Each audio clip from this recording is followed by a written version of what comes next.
Chapter 477. Go to watch net. Wang Jinyuan shouted, and soon two beautiful female Taoist priests in Taoist robes came out from the back of the cabin. The two female Taoist priests came out holding a large brush that was 2 meters long and nearly half a meter thick. Go to watch net. 7 km. Everyone saw the huge brush at first glance, and some people who didn't know what it was laughed. Master Wan, what is this? Dang Chong, who had put his clothes back on the boat, shouted, Master Wan, why are you fooling us with such a thing? Isn't this a large mop?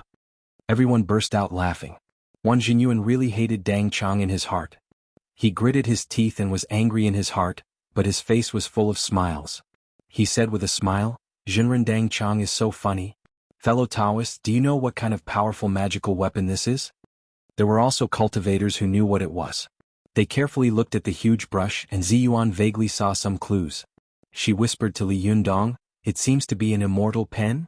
An immortal pen? Li Yundong looked at it carefully and nodded slightly. It does look a little like it.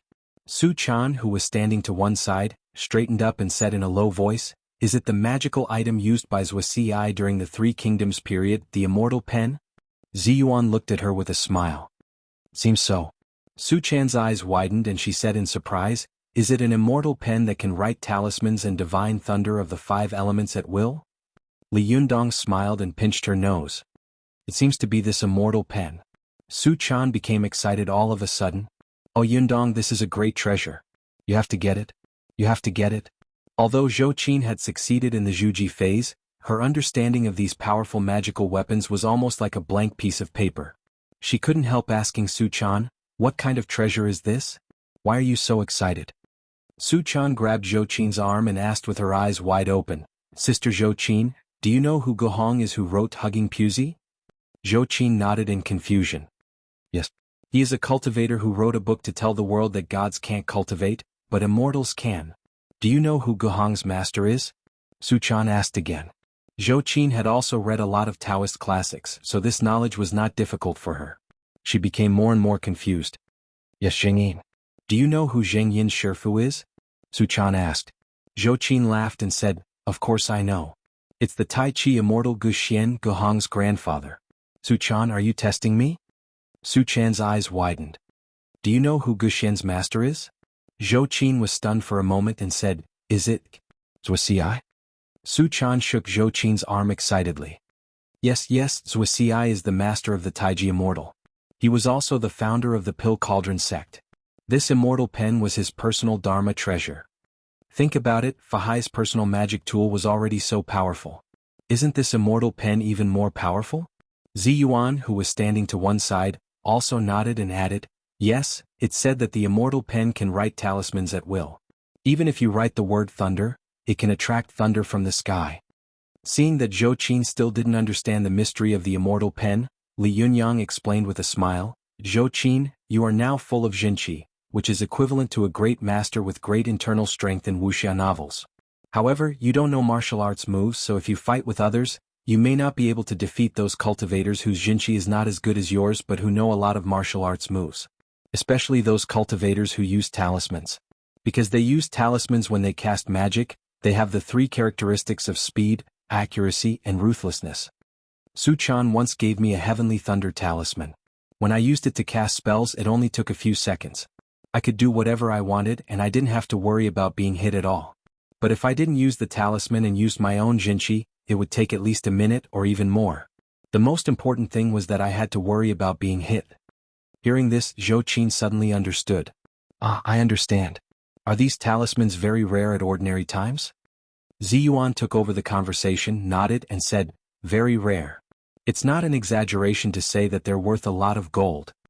Only then did Zhou Qin look at the immortal pen in horror. So, if anyone has the immortal pen, doesn't it mean that they have unlimited talismans to use? Ziyuan laughed and said, that's not true. If you want to use a magical item like the immortal pen, it will consume a lot of essence chi to write a talisman. I guess if I write 2 talismans like this, all my Jinqi will be used up. Zhou Qin frowned and said, then what's the use of this divine item? Su Chan interrupted with a smile, Sister Zhou Qin, you're so stupid. You can write it for self-defense. Moreover, talismans weren't something that just anyone could write. The process of learning talismans is very complicated and difficult to understand. My master can only write heavenly thunder talismans, and I can only write invisibility talismans. I can't write anything else. Zhou Qin smiled and said, I see. I was ignorant. As she said this, she turned her head to look at Li Yundong and urged, Master, why don't you snatch this immortal pen? It'll be like adding wings to a tiger if you hold it in your hand. Li Yundong had originally thought that Wang Jinyuan would take out the Diyuan Jindan or the Medicine King tripod, but he hadn't expected that he would take out the immortal pen. Although it was also an extremely powerful magical weapon, Li Yundong was a little uninterested in it. Li Yundong smiled and said, I have enough powerful magical weapons. Why do I need so many? Besides, powerful magical weapons are the same as magic. They are valuable in quality, not quantity. I haven't even mastered the burning thumb pot yet, and now I have an immortal pen. Aren't you afraid of making others jealous? Ziyuan opened her mouth as if she wanted to say something, but when the words were on the tip of her tongue, she held them back and didn't say anything. Su Chan was unwilling to give up and said, Yundong, I remember that you have visualized the Dharmakaya of the immovable wisdom king. You have 6 magical items in your hands, and one of them is this immortal pen. It means that it will be your powerful magical weapon sooner or later. Li Yundong chuckled and said, Since it will be mine sooner or later, I'm not in a hurry. Don't you see so many people here looking at this immortal pen eagerly? Since so many people want to snatch it, I won't join in the fun. If it's really mine, even if I don't want to snatch it, it will still fall into my hands. Ruan Hongling, who had been silent all this time, snorted and muttered in a low voice, You have a powerful magical weapon to use, but Shiji Ziyuan. Before she could finish speaking, Ziyuan stepped on her foot under the table and glared at her.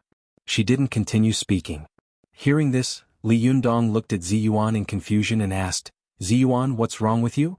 Ziyuan smiled. Just as she was about to speak, someone in the field suddenly made a noise and said loudly, Master Wan, this is the immortal pen. This powerful magical weapon hasn't appeared in the world for more than 1,000 years. How did you get it? Wang Jinyuan looked proud. He smiled and stroked his goatee, saying, Yes, this is the immortal pen used by Taoists Wuxia. If you don't believe me, you can have a look. After that, he pressed his hand on the huge brush, and it immediately shrank automatically. In the blink of an eye, it had shrunk into a small brush that was only 20 centimeters long. Wang Jinyuan picked up the immortal pen, and the beautiful female Taoist of the Gizao sect next to him obediently held a cup of tea with both hands. Wang Jinyuan picked up the pen and dipped it in the tea. Then he wrote the word flower in the air. The word floated in the air without dispersing. After a while, it quickly emitted a dazzling colorful brilliance, and then quickly turned into blooming flowers in front of everyone. Wang Jinyuan laughed and flicked his sleeve, shattering the flowers hanging in the air. For a moment, petals fell in the cabin, and the fragrance of flowers filled the air. Zhou Qin was stunned. She said in surprise, You can make flowers appear by writing the word flower ? Su Chan also looked at the immortal pen with greed and envy and said, What about the word money ? He couldn't help laughing. He snapped his fingers and flicked Su Chan's forehead. Greedy girl, you only know how to make money. Ziyuan also couldn't help laughing and said, Flowers are the fruits of wood. The immortal pen can only write about the 5 elements of gold, wood, water, fire, and earth, as well as wind, thunder, and lightning, and turn them into real things. If you write the word money, it won't be able to make money. Su Chan couldn't help but be disappointed. She held her forehead and pouted. At this time, everyone in the cabin believed that this pen was the immortal pen. Their eyes became extremely excited, and they secretly rubbed their palms. They were just waiting for the Taoist assembly to show off their power and seize the treasure. Although Zhang Ling of the Jingyi school was experienced and knowledgeable, she couldn't help but be shocked by the prize that Wang Jinyuan had taken out. She couldn't help but ask, Master Wan, how could you be willing to take out such a treasure as a reward? Wang Jinyuan laughed heroically. For the prosperity of our Taoist culture and the prosperity of the cultivation world again, I will not hesitate to destroy the Gizao sect. His words caused everyone to cheer in unison. They all said, Master Wan is so bold. Master Wan is so broad-minded. Zhang Ling frowned and thought to herself, No, Wang Jinyuan is not such a selfless person. He has taken out such an important powerful magical weapon, so he must be planning something big. But what was he plotting? Could it be that he is trying to buy people's hearts? But the price is too high, isn't it? While Zhang Ling was thinking to herself, she saw that some cultivators in the cabin were already impatient and clamoring, Don't talk nonsense. Hurry up and fight. Let's see who can take away this immortal pen. Wang Jinyuan pressed his hands together and said loudly, "Everyone don't worry. Listen to me." It was unknown whether Wang Jinyuan's heroic words had aroused the respect of everyone, or whether it was because Wang Jinyuan had taken out the immortal pen that had shocked everyone. As soon as he spoke, the noisy people immediately shut their mouths. Wang Jinyuan said, "Everyone, we are all respected cultivators. Of course we can't fight randomly like hooligans. Even if we want to fight, we have to come up with a rule." Immediately, a cultivator said with a smile, "Master Wan, you worry too much. We will follow the rules of the previous Taoist assembly." Wang Jinyuan said, "Of course not. In the past, the Taoist assembly was held in the depths of the mountains. No one knew if we fought earth-shattering. But this time we're holding the meeting in the middle of a busy city. Both sides of the moat are either residential areas, shopping malls, or entertainment venues. If we fight, the people outside will be able to hear the commotion. Do you want to turn the place upside down?" The 200 or so cultivators in the cabin were dumbfounded when they heard this. Some of them said, "Master Wan, if we can't fight, how can we fight?" Wang Jinyuan laughed and said, "So this time the rule is, you have to fight, and at the same time, you have to make sure that the mortals outside don't notice. What do you think?" The cultivators of the various sects looked at each other. Some of them had low cultivation quotients, so they secretly retreated. Some of them, who had high cultivation quotients, said loudly, "Master Wan, let's do as you say." After a while, most of the cultivators nodded in agreement. Wang Jinyuan nodded and said with a smile, "Well, since everyone has agreed, I wonder which Jinren will come out and show his skills first?" As soon as he finished speaking, a young man in a tang suit stood up. He cupped his hands and said, "Master Wan, I'll go first." Wang Jinyuan took a look and saw that the man had tiger-like eyes and a lion-like nose, and his face was awe-inspiring. Wang Jinyuan cupped his hands and said, "It turns out to be Jinren Chen Yunyan of the Qingwei sect. Sorry for not recognizing you." Chen Yunyan looked around and asked, "Master Wan, may I challenge you by name?"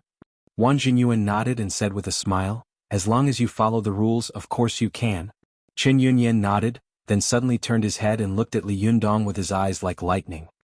He pointed at him like a sword and said, "Li Yundong, do you dare to accept the challenge?"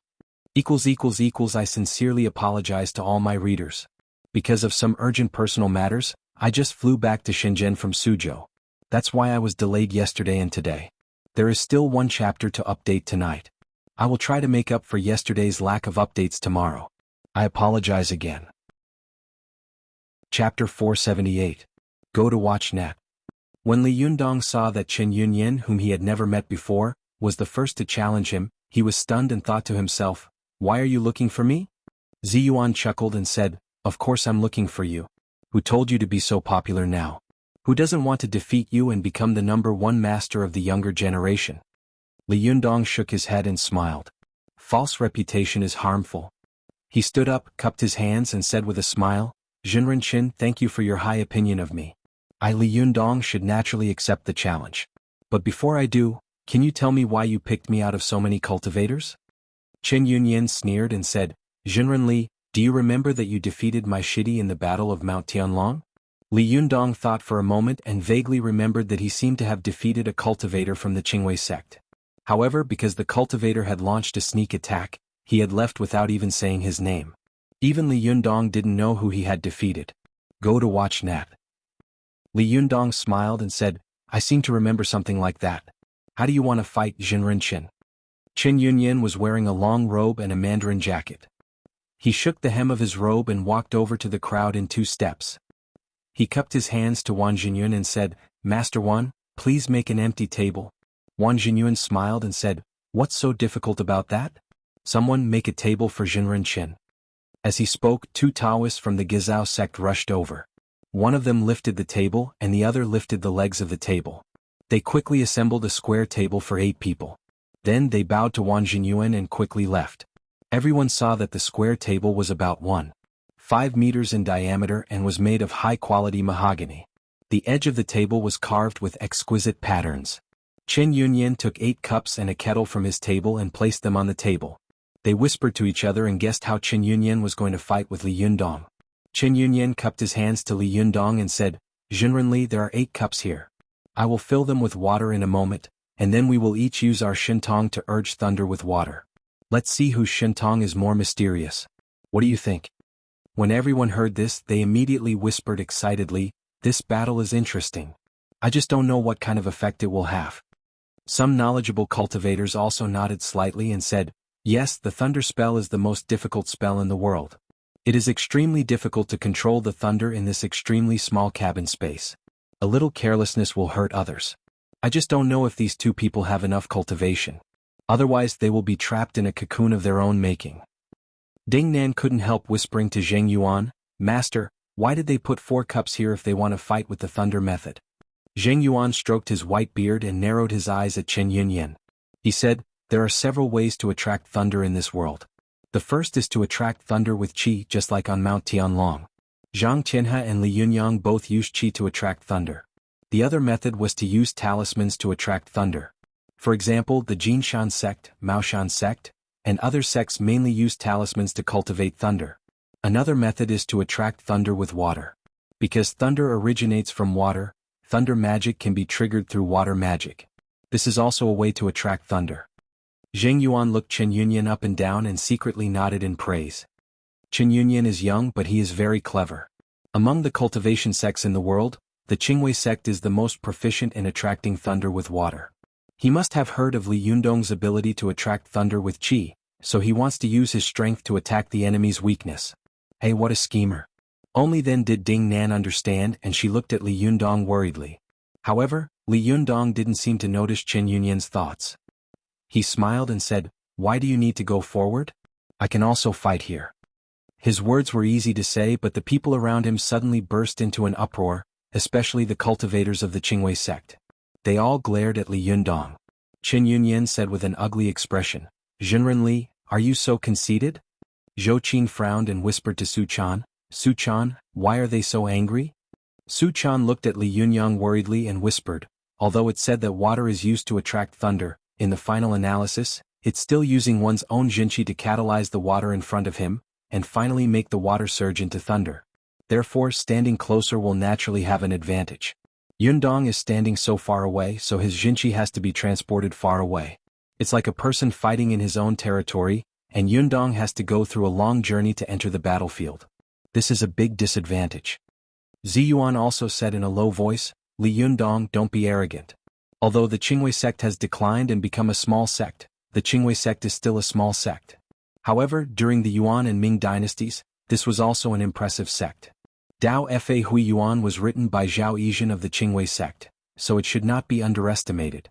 In particular, the Qingwei sect mainly cultivated thunder. In the world, only the Lingxiao sect and the Jingyi school could compete with the Qingwei sect in thunder magic. Chen Yunyan is competing with you in thunder magic. You must not underestimate him."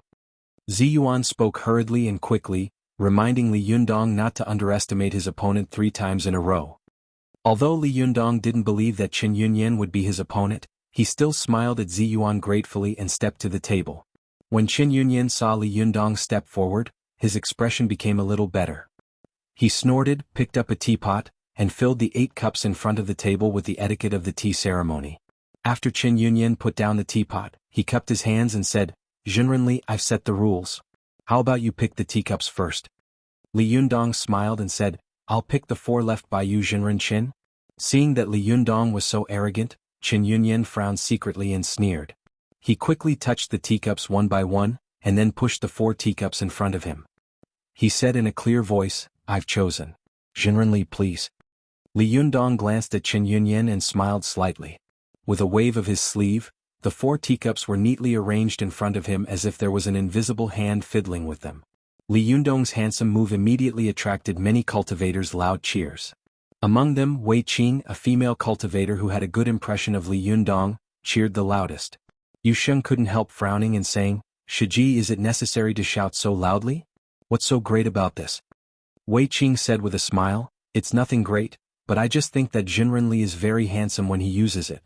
If you're not convinced, why don't you use it too?" Yu Sheng rolled his eyes, snorted with his nose in the air and didn't say anything. Wei Qing was already used to her Shidi's temper. She pulled Yu Sheng's arm and whispered, "Hey, who do you think will win?" Yu Sheng said without thinking, "Nonsense, of course it's Li Yundong. The Qingwei sect was almost extinct during the Qing dynasty. Who is this Chen Yunyan? I've never heard of him. He's just a nobody. He's not worth mentioning." Wei Qing said with a little flagging interest. Ah? There's no suspense at all? I thought that since Qin Yunyan dared to take the initiative to challenge, he must have some ability. Yu Xing snorted coldly. Just as he was about to speak, he suddenly saw Qin Yunyan make an obeisance by cupping one hand in the other before his chest and saying in a clear voice, "Fellow Taoists, please watch carefully. I will use these 4 cups of water as a medium to attract thunder and let everyone see what a small divine tribulation looks like." Yu Xing was stunned when he heard this. Before he could react, he saw Qin Yunyan suddenly let out a loud roar that sounded like a dragon's roar and a tiger's roar. This loud roar was so loud that it actually shook the 4 cups in front of him and made them jump up. Qin Yunyan waved one hand over the 4 cups and mobilized his jinqi to forcibly suck up all the water in the cups. Everyone saw that 4 water columns suddenly appeared out of thin air in the 4 cups, and the liquid tea seemed to have turned into solid columns at this moment. Qin Yunyan's other hand chopped off the roots of the 4 water columns the moment they rose into the air. He held all 4 water columns in his 2 hands. He let out a loud shout and squeezed all the jinqi in his body into the palms of his 2 hands. The 4 water columns were squeezed into a fist-sized water ball. As soon as the water ball was squeezed by his jinqi, it immediately became smaller and smaller. Ripples could be faintly seen in the middle of the water ball because of the constant pressure. Everyone watched as Qin Yunyan mobilized his own Jin Yuan, abruptly squeezing the fist-sized water ball into the size of a thumb. This water ball constantly emitted a burst of mist.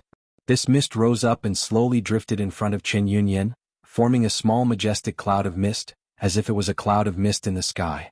Although everyone didn't know what Qin Yunyan was going to do next, they knew that it was impossible to compress a fist-sized water ball into a thumb-sized water droplet unless it was an extremely powerful and condensed Niden. Seeing this, Yu Xing couldn't help but look solemn. Wei Qing also widened her eyes and said in a low voice, "Shirdi, you're wrong. This is a great master." Then with a shake of Qin Yunyan's hands, the thumb-sized water droplet suddenly jumped up on its own and drilled into the clouds floating in the air. In an instant, as soon as the water droplet entered the clouds, the color of the clouds gradually became thicker, as if dark clouds had covered the sky and become dark. There was also a rumbling sound of thunder slowly coming from the clouds. Even the sky outside the yacht became dark, as if it had suddenly turned from a sunny day to a cloudy one. Qin Yunyan pinched his fingers and recited quickly, "Give birth to heaven and earth, control water and fire, enlighten the gods, the master of all Tao." After he finished reciting the last word, he suddenly shouted, "Thunder!" Crack. Everyone felt as if their ears had been stabbed by a sharp blade. It was as if a bomb had suddenly exploded in the air. Everyone was shaken by the sudden clap of thunder in the cabin. The blood in their chests churned, and their eardrums were in extreme pain. Boom. Then there was another deafening sound of thunder outside the cabin. Everyone was shocked when they heard it and thought to themselves, "Winter thunder?" Qin Yunyan used water to attract thunder, and he actually attracted winter thunder. Ziyuan looked at Qin Yunyan with awe and thought to herself, "This is the long-lost secret method of Qingwei Shenlai. Not only can this person cast thunder by himself, but he can also cause heaven thunder to rumble. This thunder cultivation is really scary." Under everyone's awe-inspiring gaze, Qin Yunyan said in a clear voice, "Everyone please look, heaven thunder is here." As soon as he finished speaking, a small bolt of lightning fell from the clouds in front of him. The lightning fell on the teacup, causing it to tremble violently. Following that, another bolt of lightning struck the cups. What was even more terrifying was that every time a bolt of lightning struck the clouds in front of Qin Yunyan, there would be a rumbling sound of thunder coming from outside the yacht, as if it was resonating with the thunder. In the blink of an eye, 81 bolts of lightning fell from the clouds in succession. The speed was so fast that it was dizzying. Everyone felt as if there was an invisible hand covering their mouths and noses, making it hard for them to breathe. They couldn't help but think, what if this lightning strikes me? After waiting for the last bolt of lightning to strike, everyone suddenly saw the dark clouds gradually dissipate, and the sky outside the yacht gradually became clear. The 4 teacups in front of Qin Yunyan were still standing in the same place, undamaged. Qin Yunyan cupped his hands to everyone in the cabin and said, "Everyone please have a look." After that, he gently fanned the 4 teacups with his hand. A very slight breeze blew past, and the 4 teacups turned into 4 piles of powder. Then he knocked on the mahogany square table in front of him with his hand, but there was a tapping sound. The mahogany table was still as hard as before. Everyone was shocked. They knew that the 81 bolts of heaven thunder had already smashed the teacups into powder. But when so many bolts of lightning fell, all of them were concentrated on the 4 wine cups. None of them hit the mahogany table, so the teacups turned into powder, but the table was unscathed. It was one thing for Qin Yunyan to be able to summon water into lightning, but he was also able to trigger the lightning outside to increase its power and prevent it from falling.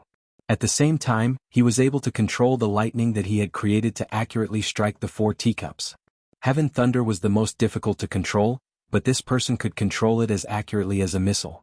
What an exquisite and terrifying thunder-controlling kung fu. Most of the people in the cabin knew what he was doing. For a moment, they were all speechless and looked at Qin Yunyan with their mouths agape. There was only one thought in their minds: when did the Qingwei sect have such a powerful master? After Qin Yunyan performed his magic, he proudly cupped his hands and said, "Jinrenli, it's your turn." Chapter 479. Go to Watch Network. For a moment, the cabin of the cruise ship was extremely quiet. Everyone stared at Qin Yunyan in a daze, as if they couldn't understand who this Sun Wukong was. After all, Zhang Ling was a senior of the Jingyi school and was very knowledgeable. She looked Qin Yunyan up and down in surprise and couldn't help asking, "Which branch of the Qingwei sect are you from? Who is Zhang Yunyan to you?" Qin Yunyan looked at Zhang Ling in surprise, then made an obeisance by cupping his hands and said, "Jinren Zhang is really amazing. You can see through my master at a glance. My original name is Qin Xing, and I am the successor of Grandmaster Zhang Yunyan of the Qingwei sect." The cultivators in the hall burst into an uproar when they heard this. Zhang Qinhe couldn't help but exclaim, "Zhang Yunyan still has a successor? That's impossible." Du Fei laughed and said to Yu Sheng in a low voice, "It turns out that he's from the same sect. Good news, good news."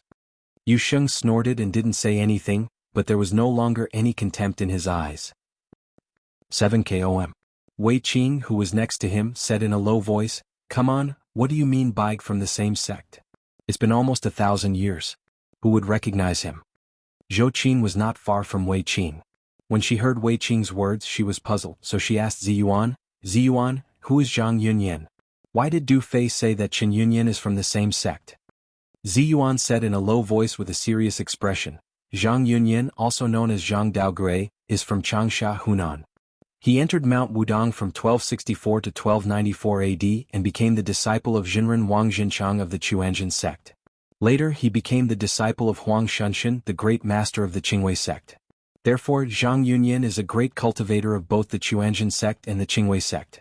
That's why Du Fei said that since this Qin Yunyan is a descendant of Zhang Yunyan's bloodline, then they share the same origin." Zhou Qin nodded in understanding. She asked again, "Is Zhang Yunyan very powerful? Why is everyone so surprised when it comes to him?" Ziyuan nodded slightly and said with a serious face, "This Zhang Yunyan is known as Lei Wang. As the name implies, his thunder magic is quite powerful. At that time he could be said to be unparalleled in the world in the Tang dynasty. Moreover, Zhang Yunyan had many disciples at that time and greatly promoted the name of the Qingwei sect. It was very likely that Qin Yunyan wanted to carry forward the Qingwei sect, so he changed his name to Qin Yunyan. From this, it can be seen that this person's ambitions are not small." After hearing this, Zhou Qin looked at Li Yundong with a worried face. Although she had just reached the Zhuji phase and the Jinqi in her body was vigorous, she was like a Hercules who only had strength but no moves. She had brute force but didn't know how to fight. In her opinion, Qin Yunyan's divine ability was simply a miracle. She couldn't imagine how a human could do that. "Master, can he win?" Zhou Qin couldn't help biting her lip and asked anxiously. Ziyuan frowned slightly. After a long time, she did not come up with a conclusion. She took a deep breath and said in a deep voice, "A strong enemy. This was a rare opponent. This person's ability to control lightning was probably on par with Zhang Yunyan. I don't know if Li Yundong can resist it." Su Chan was also so anxious that she secretly stamped her feet. She looked at Qin Yunyan with a bitter face and said in a low voice, "Why is the first person who appeared so powerful? How can I live?" Ziyuan shook her head and laughed. "There are naturally many strong people in the Taoist assembly, but Qin Yunyan has endured until now. He must have a big plan. Today he wants to use Li Yundong to make himself famous. He really has bad intentions." Zhou Qin clenched her fists tightly and stared at the field with her eyes wide open. She suddenly hated that her cultivation was still too low and she couldn't help Li Yundong out. Zhang Tsuani of the Qingqing sect also laughed in a low voice. He whispered to his companion, "It seems that I don't need to do anything. I'm afraid that Qin Yunyan will solve Li Yundong's problem. This is the first time I've heard of this person's ability to control lightning, not to mention seeing it. In terms of controlling lightning, I'm afraid that no one here can compare to him. Li Yundong was too careless and fell into Qin Yunyan's trap. He brought this upon himself. He can't live. At this time, some of the cultivators in the field looked at Li Yundong with schadenfreude, while others looked at him worriedly and were secretly worried for him. However, Li Yundong stood where he was with a smile on his face, as if nothing had happened just now. He cupped his hands to Qin Yunyan and said, "Jinren Qin, good skill. Now it's my turn." Qin Yunyan suddenly looked at Li Yundong strangely. He said with a faint smile, "Jinren Li, if you admit defeat now, it's not too late. At least you can step down with dignity." Li Yundong didn't seem to hear his words. He still had a gentle smile on his face.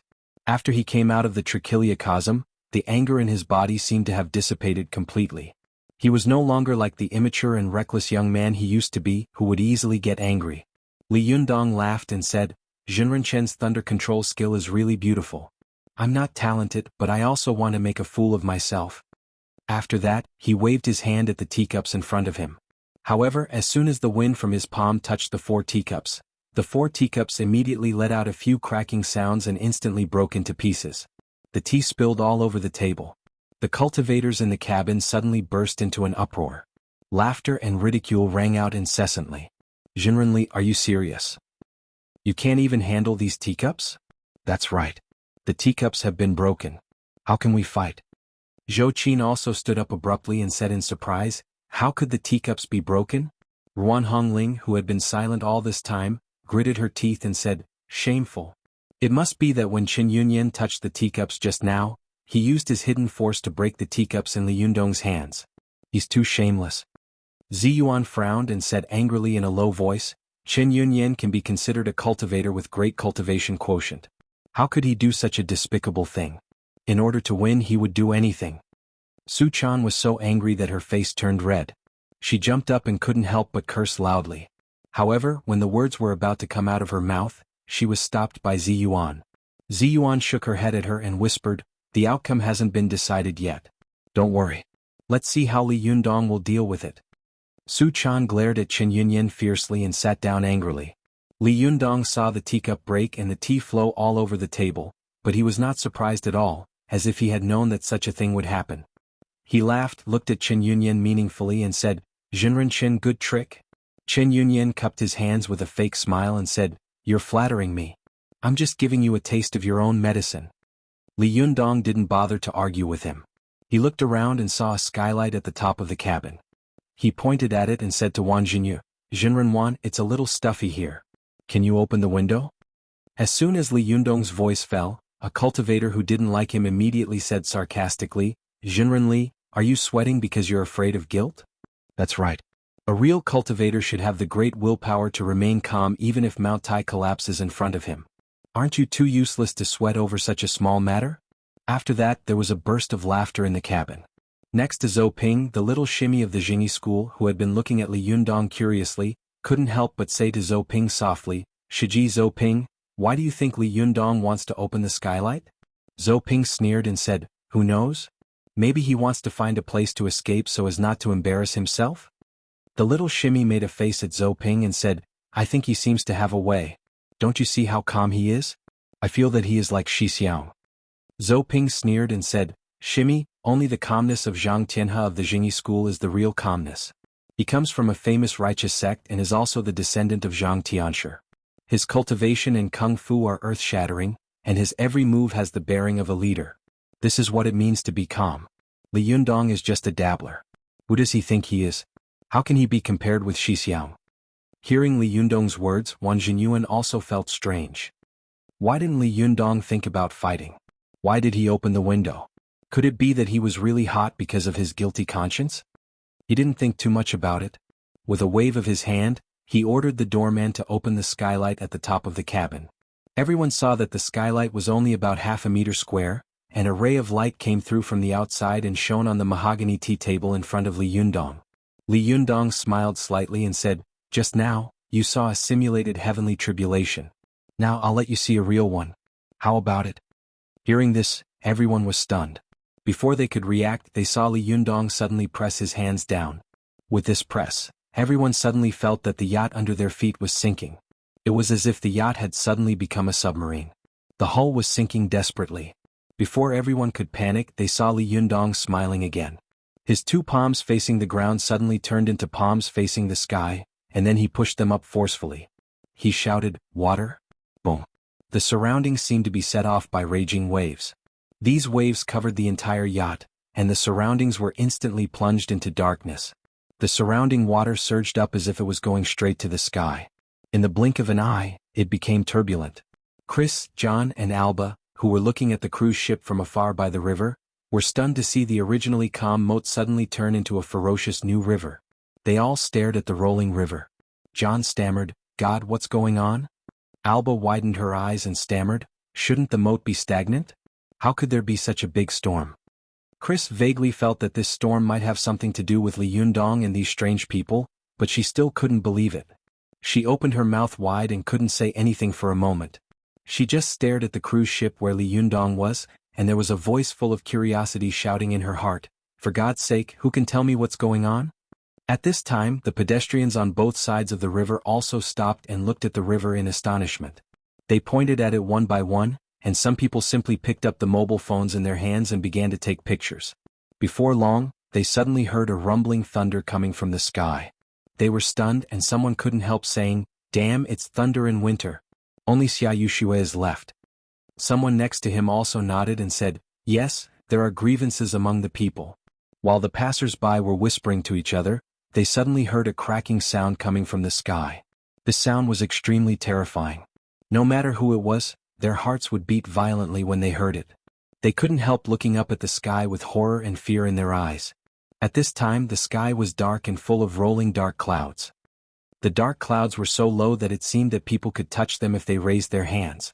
There were bursts of lightning rolling in the clouds, like a cage imprisoning a thunder and lightning beast. At any time the gate would be opened and the thunder and lightning inside would be released, destroying everything in the world. Looking at the terrifying dark clouds and thunder and lightning, everyone was panicking. Suddenly there was another loud noise coming from the sky. Crack. The sound of the explosion made everyone feel like they were hallucinating. The sky was going to collapse. At this time, all the cultivators in the cabin couldn't help standing up and looking at Li Yundong in horror. They couldn't help shouting, "Li Yundong, are you crazy? Do you want to drag us down with you? Li Yundong, are you courting death by attracting the divine tribulation? Li Yundong, do you want to die with us?" These chaotic noises kept rushing toward Li Yundong like a raging flood. But then, a deafening thunder suddenly came from the sky, making everyone's ears buzz. No one could hear what the people in front of them were saying. They could only see their mouths opening and closing, and they could only hear the buzzing sound in their ears. Li Yundong laughed and said, "Fellow Taoists, don't panic. Even if the sky really collapses, I can hold it up." At this time, a bolt of lightning fell from the rolling dark clouds and struck the skylight of the cruise ship. However, Li Yundong didn't seem to hear the terrible thunder. He laughed, turned his right palm up and suddenly lifted it up into the sky. Just as Li Yundong raised one of his hands in the air, the lightning accurately hit the top of his palm and exploded with a bang. Everyone looked up and saw the dark clouds rolling in the sky outside the skylight. They were so low that they seemed to be stuck to the window. The thunder and lightning in the clouds were raging wildly, tearing the clouds apart as if the sky would collapse in the next second. Before they had time to panic, they saw the thunder and lightning striking toward the skylight like rain. Li Yundong stood where he was as if nothing had happened. He raised his hand high and the thunder and lightning struck the top of his head. They only disappeared 3 inches in front of his hand, as if Li Yundong was really holding the sky with one hand. For a moment, everyone was shocked. They looked at Li Yundong with their mouths agape and thought, "What on earth is this lunatic doing?" Chapter 480. Go to watch net. Li Yundong stood motionless in the midst of the thunder and lightning, like a towering mountain. He seemed to think that everyone was not shocked enough. He waved at the broken teacup with his other hand, grabbed all the fragments in the air, and then threw them into the skylight. As he threw it, a bolt of lightning struck down and accurately struck the center of the fragments. Go to watch net.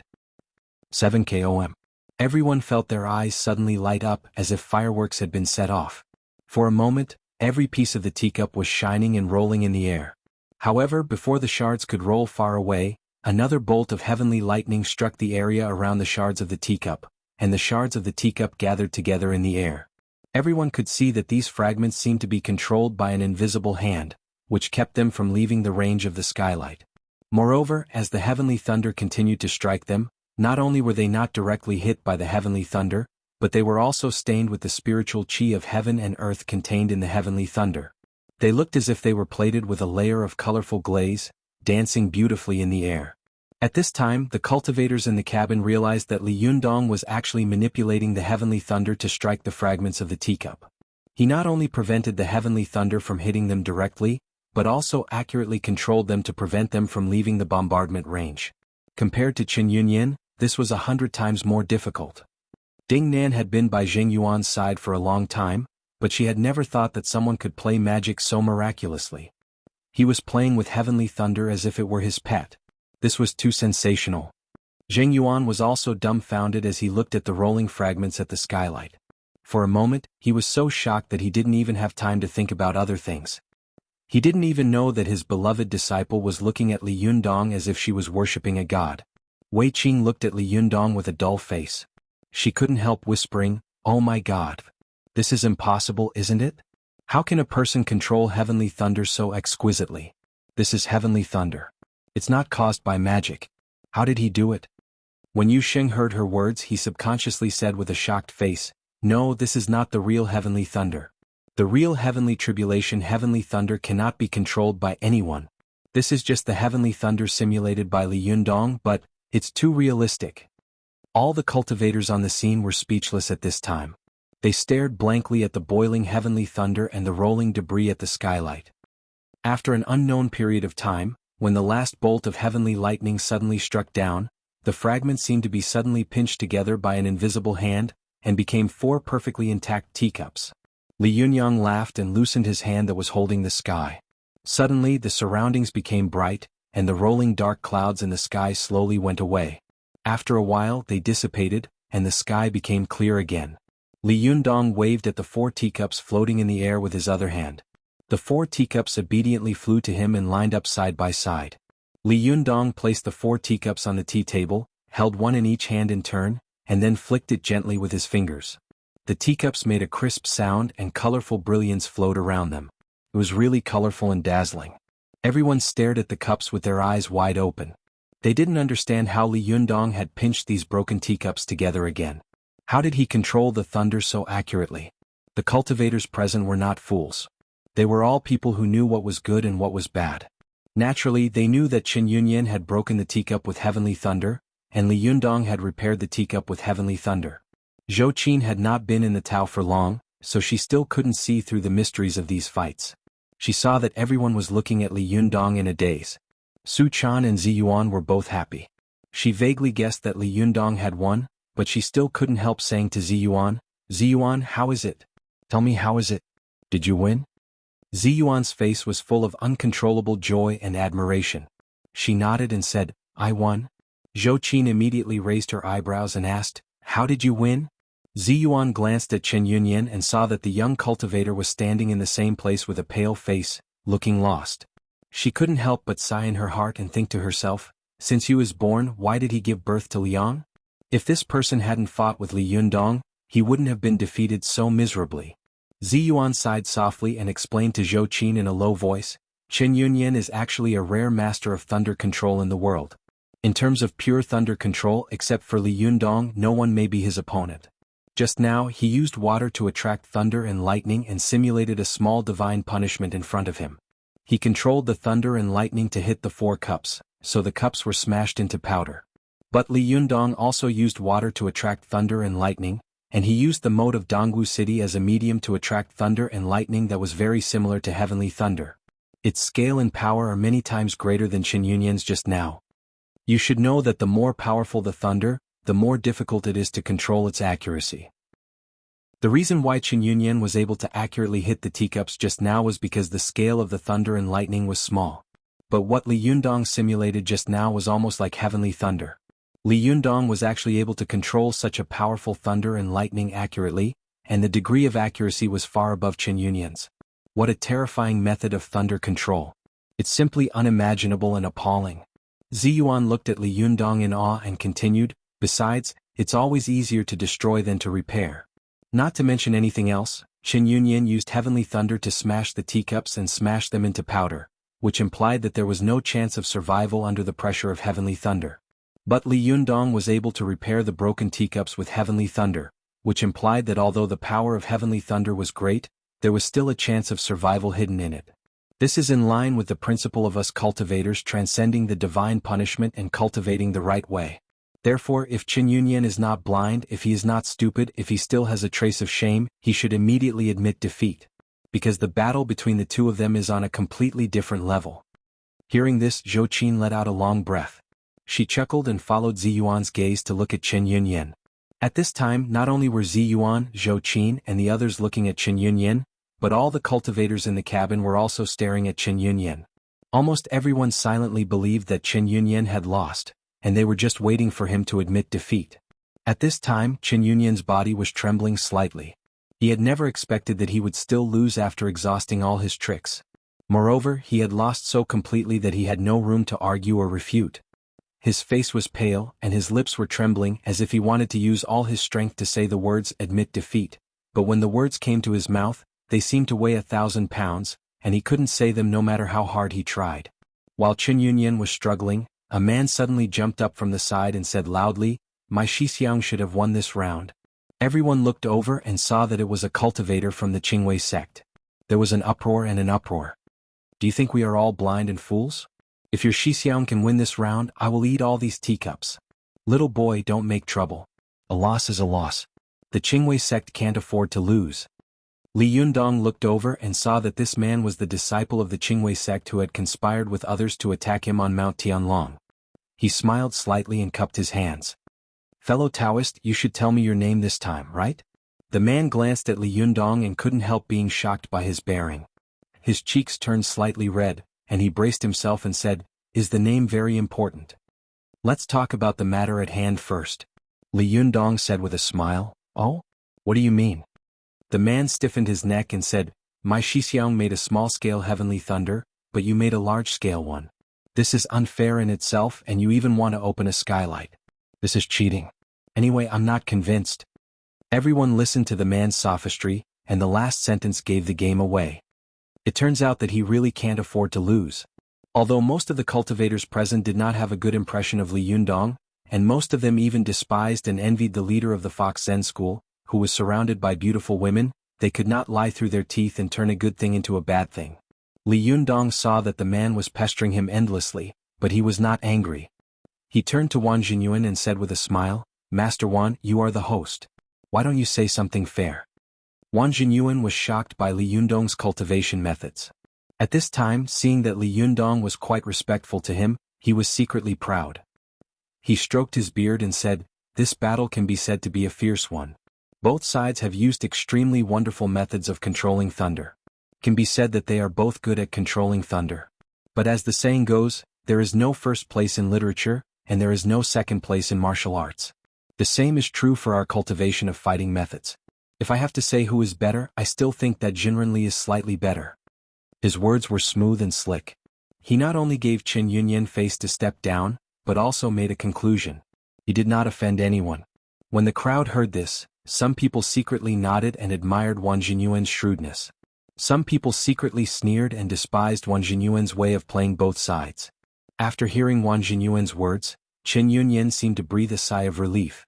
Seeing that his shitty was about to say something, he scolded him in a low voice, "Shitty, don't say anything. This game. I lost." Qin Yunyan cupped his hands to Li Yundong and said unwillingly, "Jinren Li, good method. I'm convinced." Li Yundong smiled slightly and also cupped his hands to return the salute. "Jinren, your cultivation and kung fu are good, but it's a pity that some of your kung fu is used in the wrong place. If you can focus on the Tao, I believe that you can continue to make progress." If these words had been said by a senior cultivator, Qin Yunyan might have had to bow his head and listen respectfully. But in Qin Yunyan's opinion, Li Yundong looked even younger than him, and he was actually scolding him in front of everyone like an old man. Qin Yunyan was furious and snorted secretly. He cupped his hands to Li Yundong with an ugly expression and sat back in his seat. Wang Jinyuan smiled and cupped his hands to Li Yundong. "Jinren Li, according to the rules of the Taoist Assembly, it's time for you to defend the ring. Next, you will be challenged by various sects and clans until you are defeated. But you can rest for a while between each battle. Do you need to rest now? Zhou Qin, who was not far away, was shocked when she heard this. She couldn't help whispering, "What kind of rule is this? Wasn't this making things difficult for him? Why should I always accept challenges as the champion? What if I run out of strength in the last battle and get defeated?" Ziyuan smiled helplessly and said, "Will battles are the characteristics of the Taoist Assembly. If you weren't strong enough to suppress all the heroes, you wouldn't have been able to take away the prize magic treasure." Zhou Qin was stunned and whispered, "It's too cruel and unfair." Su Chan comforted Zhou Qin in a low voice, "Sister Zhou Qin, don't worry. Yundong will definitely be fine. He's very powerful now." The girls whispered to each other in private, but Li Yundong smiled slightly. He didn't answer Wang Jinyuan's words. Instead, he cupped his hands to the cultivators of the various sects and said, "Which fellow Taoist would like to come and teach me?" At this time, the cultivators of the various sects were all shocked and frightened by Li Yundong's magical skills just now. For a moment, no one took the initiative to fight. All of them were hoping that others would take the lead so that they could take advantage of the situation. Wang Jinyuan saw that everyone was silent and no one was going to fight. He frowned secretly and said in a clear voice, "According to the rules, if no one fights within the time it takes for an incense stick to burn, Jinrenli will automatically win." When the crowd heard this, there was a sudden commotion. No one was willing to let Li Yundong take away the immortal pen just like that, but they were even more unwilling to go out first to consume Li Yundong's jinqi, and then let the latecomers take advantage of it. For a moment, everyone just looked at each other and encouraged each other to step forward. They tried their best to carry forward the spirit of internationalism. Wang Jinyuan saw that the people of the various sects were so scared by Li Yundong that they didn't dare to step forward. He frowned and quickly glanced at Sun Baidian, who was not far away. When Sun Baidian saw that Wang Jinyuan's gaze had swept over him, he immediately understood. He slowly walked to the front of the stage and said in a clear voice, "Jinrenli, your thunder-controlling skills are very powerful, but I wonder how good you are at the 5 elements Shintong?" Li Yundong smiled slightly and said, "Not bad." Sun Baidian laughed and said, "That's good. I only know a little bit of the 5 elements Kung Fu. Come on, Jinrenli, let's fight with the 5 elements Kung Fu." When the cultivators of the various sects saw that Sun Baidian had taken the initiative to step forward to fight, they all secretly breathed a sigh of relief and became faintly excited. Li Yundong's thunder-controlling skills just now were really powerful and frightening. However, no matter how powerful a person was, it was impossible for him to be proficient in all kinds of magic. They didn't know how good Li Yundong's 5 elements Shintong was. Sun Baidian was an old senior of the Gizao sect. He had been a famous great cultivator 20 years ago, and he was best at fighting with the 5 elements. Li Yundong's thunder-controlling skills were so abnormal. There was no reason for the 5 elements to be so abnormal, right? Chapter 481. Go to watch net. Li Yundong looked at Sun Baidian, cupped his hands and said with a smile, "I wonder how Jinren Sun wants to fight the 5 elements?" Sun Baidian chuckled. He walked to the table, knocked on it and said, "Jinrenli, why don't we use this table as the arena? The two of us will show our magical powers and see who has more mysterious changes. Whoever wins will win. What do you think?" Li Yundong was very curious and asked, "How do you do it on this table?" Sun Baidian took out 5 bags from his clothes. Each bag was about the size of a fist. Sun Baidian poured the 5 bags on the table. Everyone looked at them and saw that the 5 bags were filled with soil. However, the color of the soil in each bag was different. They were green, white, red, black, and yellow. Watch net. 7 KOM. Sun Baidian put the 5 piles of soil on the table and wiped them with his hands.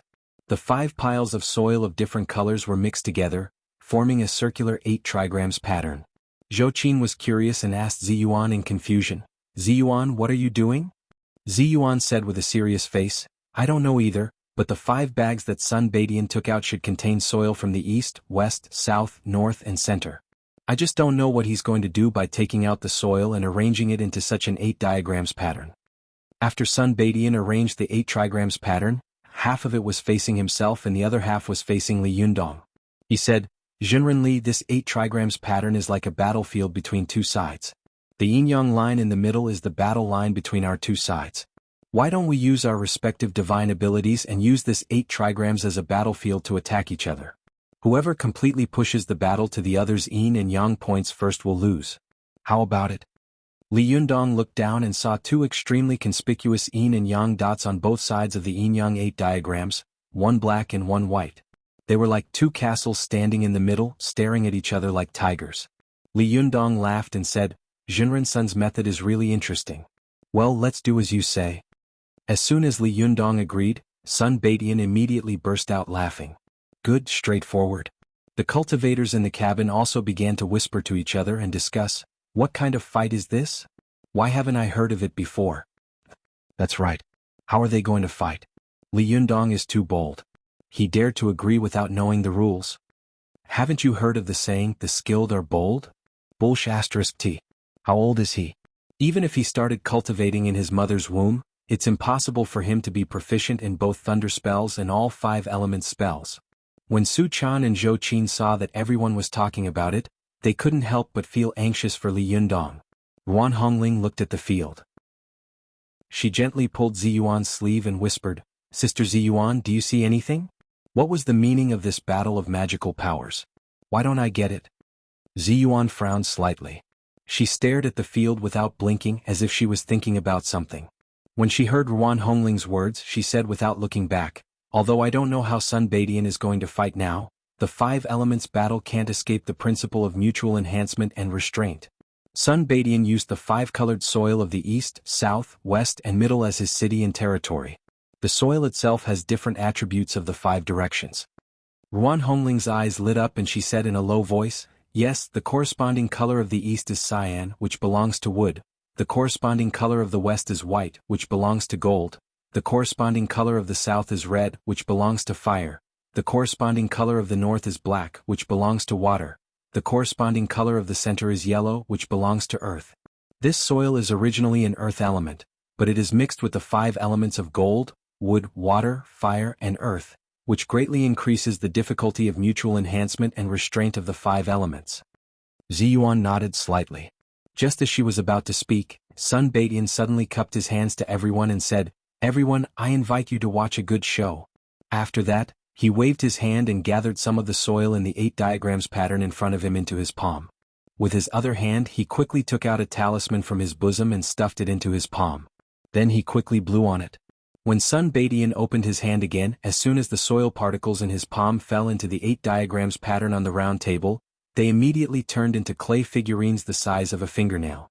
These clay figurines had heads, faces, arms and legs as if they were living little people. When everyone saw this, they were suddenly shocked.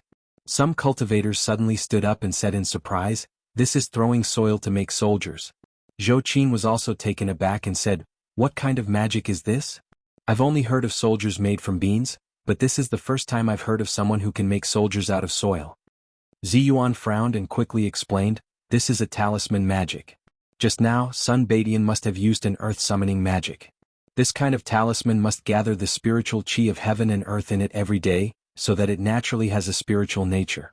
After a long time, it will catalyze everything it can come into contact with, even soil can become little people. Zhou Qin was shocked and said, Such a magical magic? Can it turn into something else? Ziyuan's eyes were fixed on the field. She said, It's not impossible, but human beings are the most intelligent of all living things. If they want to change, they will naturally change the most intelligent things. Who would change something of a lower level?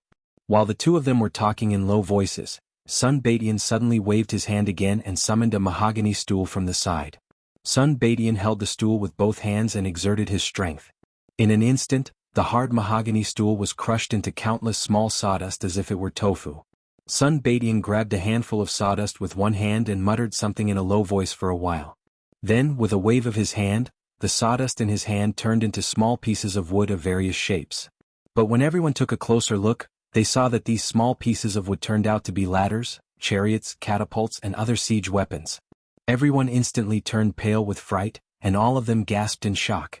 To control these small sawdust into such small and sophisticated siege weapons with one's own magical power, what kind of terrifying would control magic was this? But before everyone had time to exclaim, Sun Baidian laughed and waved his hand again. A bronze incense burner on the table next to him flew into his hand.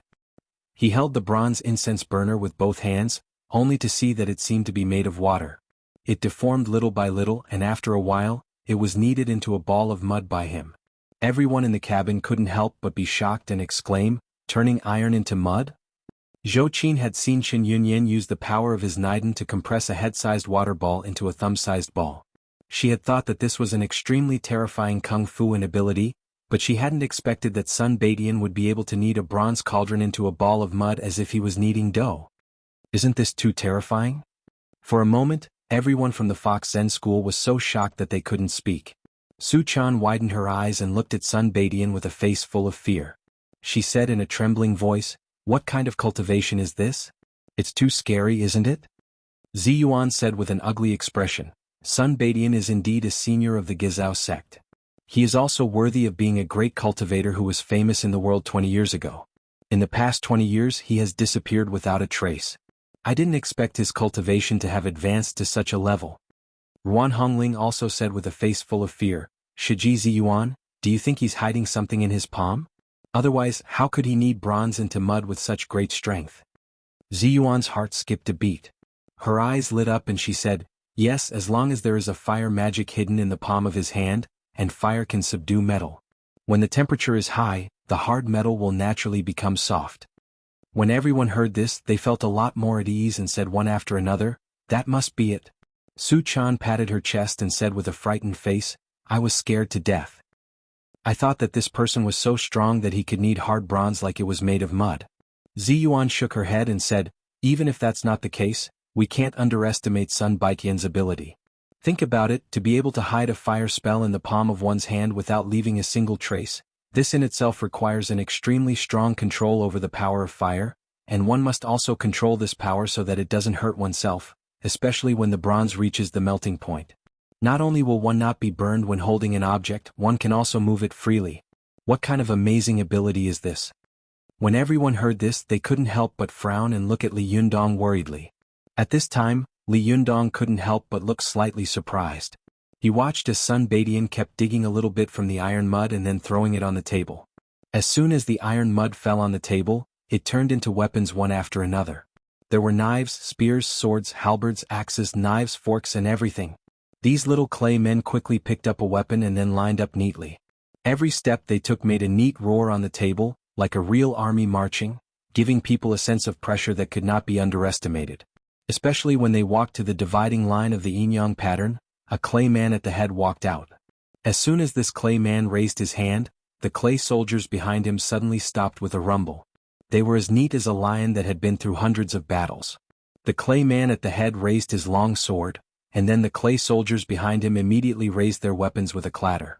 The table seemed to have grown into a forest of steel.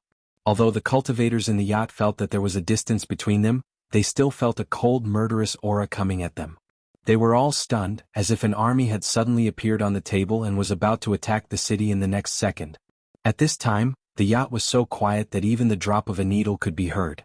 Sun Badian looked at Li Yundong proudly and said, "Junren Li, let's get started, shall we?" As soon as he finished speaking, he saw the clay man at the head of the 8 diagrams on the round table suddenly slash the long sword in his hand forward. These densely packed clay men let out a loud roar and aggressively broke through the dividing line of the yin-yang 8 diagrams, rushing toward Li Yundong's stronghold. For a moment, everyone felt that the round table was a battlefield, and the clay men were warriors bathed in blood. They were like fierce beasts roaring and pouncing forward. They were murderous, unstoppable, and invincible. Ziyuan was shocked by the amazing momentum of these little clay men. She had never seen such a fight and she didn't know how to deal with it. Ziyuan widened her eyes and said, "What should we do? How should we deal with it?" Vote for recommendation. Previous page, return to table of contents, next page, error report. If you like, please click here to add Keeping a Fox at Home to your bookshelf, so that you can read the latest chapters and updates of Keeping a Fox at Home in the future. If you have any suggestions or comments on Keeping a Fox at Home, please click here to express your views. Chapter 482. Go to Watch Net. Although Li Yundong had stayed in the 3,000 small worlds of the Burning Thumb Pot for many years, had read almost all the classics of Buddhism and Taoism, and had learned almost all the magic, he had rarely used these magic in actual combat, especially in an incredible fight like the one in front of him. In the face of the swarming clay soldiers, Li Yundong was shocked and quickly began to cast magic. Go to Watch Net. 7 km. Li Yundong pointed his finger at the table, and soon the mud particles on the yin and yang boundary kept jumping. Each grain of mud was constantly expanding, and soon a high wall was formed, blocking the way of these clay soldiers. However, these clay soldiers were not discouraged at all when they hit the hard wall.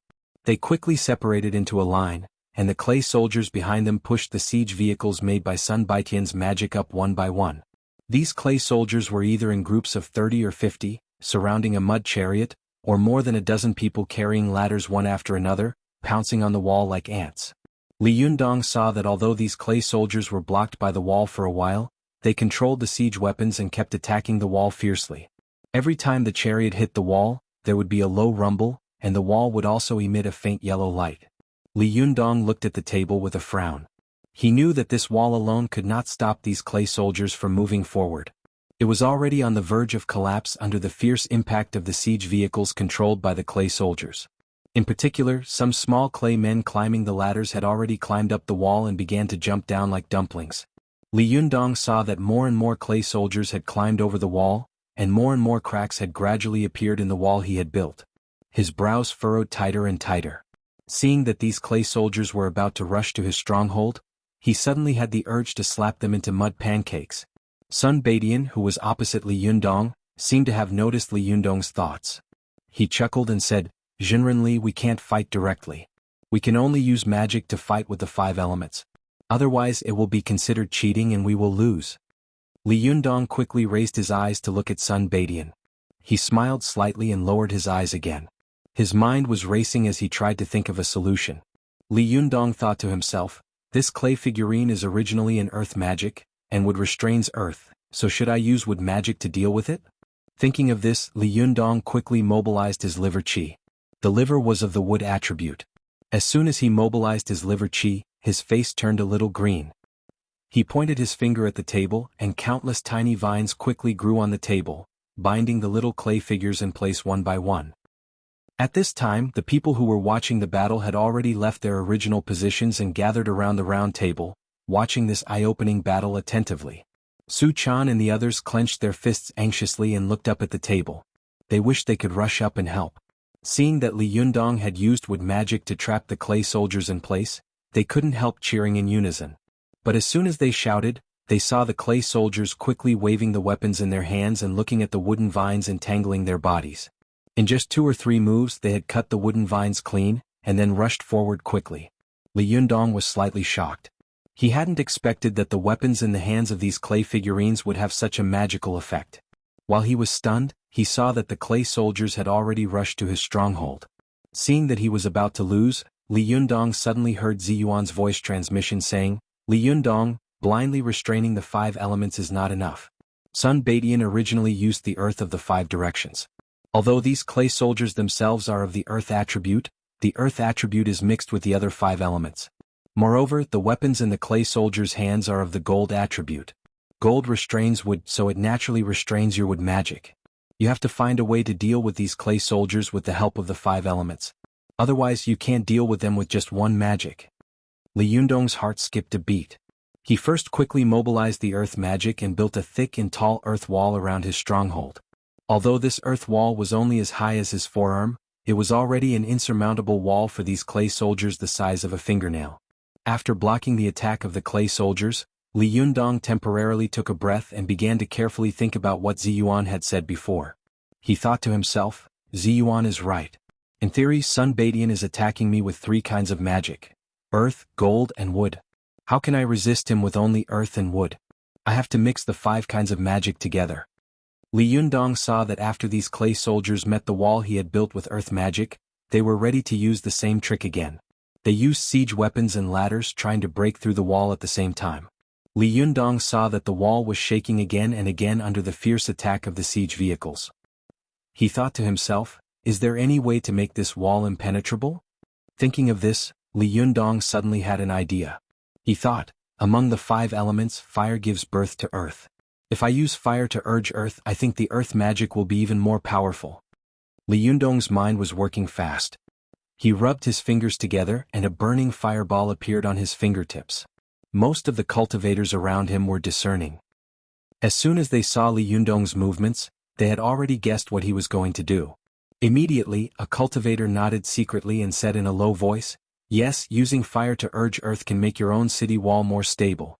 Moreover, fire can restrain gold, and it can also restrain the gold weapons in the hands of the clay men." But there were also cultivators who sneered and said, "Don't be silly. Sun Baitian's clay men are also of the earth element. Once you use fire they will also become stronger."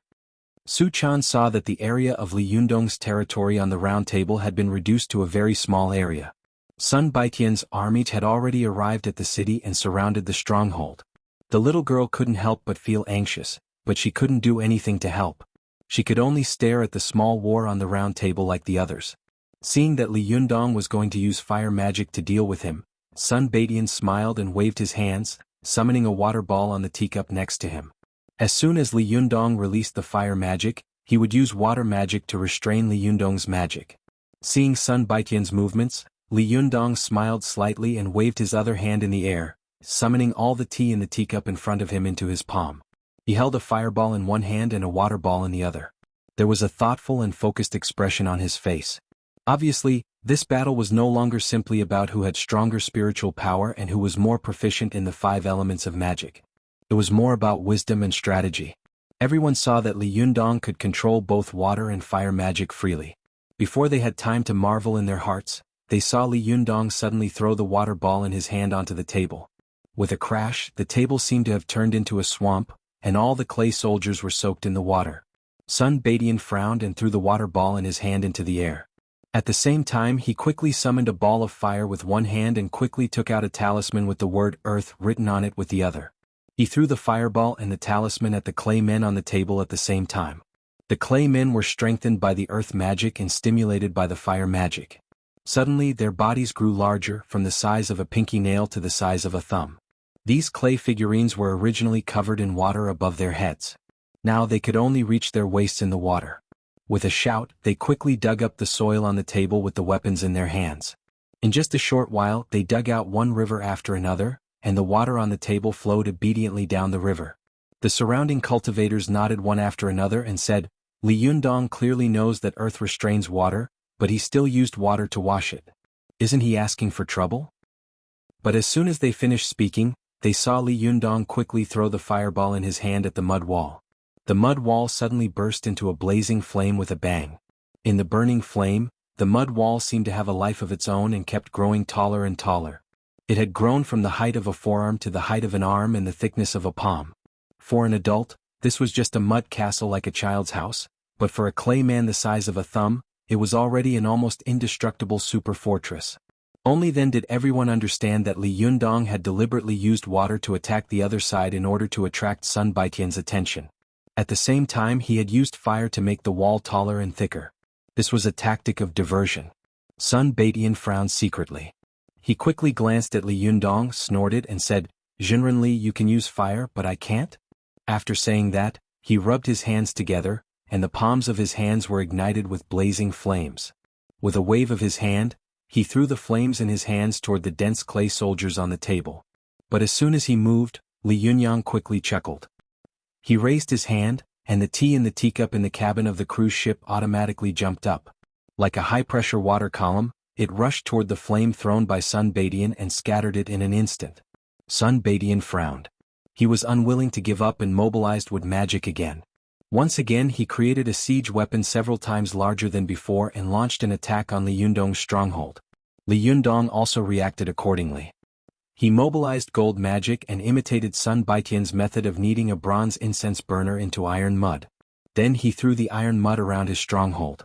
As soon as the iron mud fell on the table, it immediately turned into a strict iron wall, as if the stronghold was covered with a layer of hard armor. Without saying a word, Sun Baitian immediately mobilized fire magic again and burned it toward the hard metal armor outside Li Yundong's stronghold. Li Yundong also immediately called water to extinguish the fire. But this time, before Sun Baitian's fire met the water, he suddenly controlled all the clay men on the table to throw all the wood siege weapons into the fire. This time wood gave birth to fire and the flames became extremely strong. Although water could restrain fire because the water was too weak, Li Yundong couldn't resist it for a while, and the flames burned the metal wall. As soon as the metal wall was burned by the fire, it immediately turned red, and there were signs of softening and collapsing.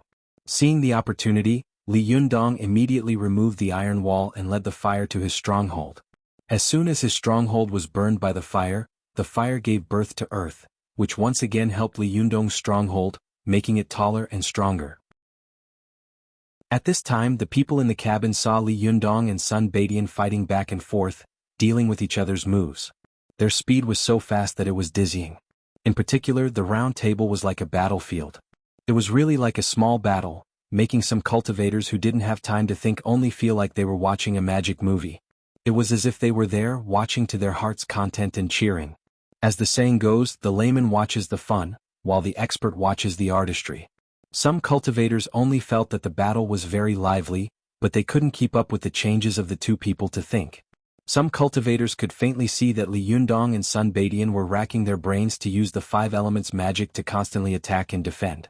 In particular, the two of them used the 5 elements magic without thinking, not only showing their superb control skills of the 5 elements, but also their superior reaction and wisdom. Especially in the face of Sun Baidian's aggressive attack, Li Yundong, who was at an absolute disadvantage at the beginning, slowly gained a foothold.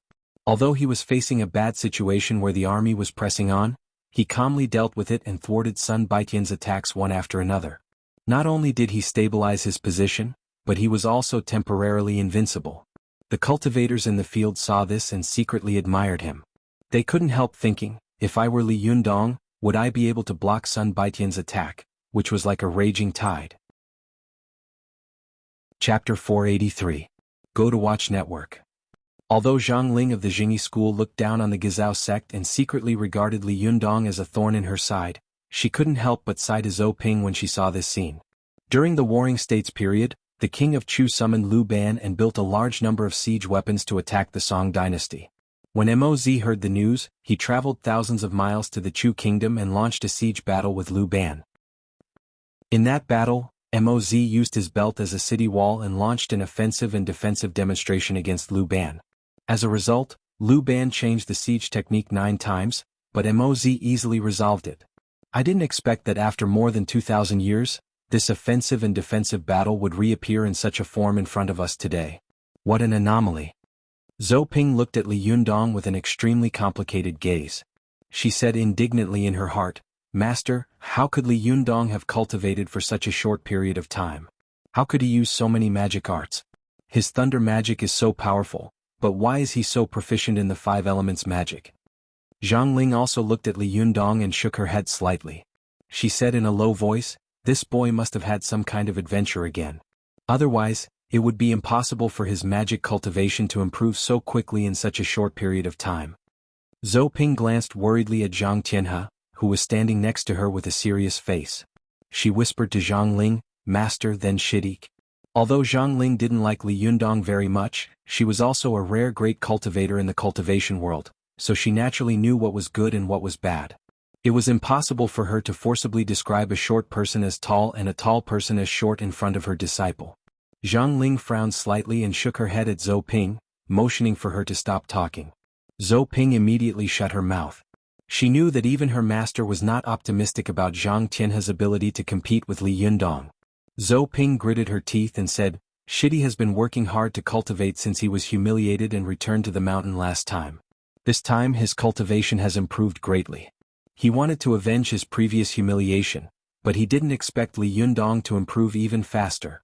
I really don't know how sad he should be." Zhou Ping looked at Zhang Tianhe worriedly, but Zhang Tianhe stared at the field as if he didn't feel anything.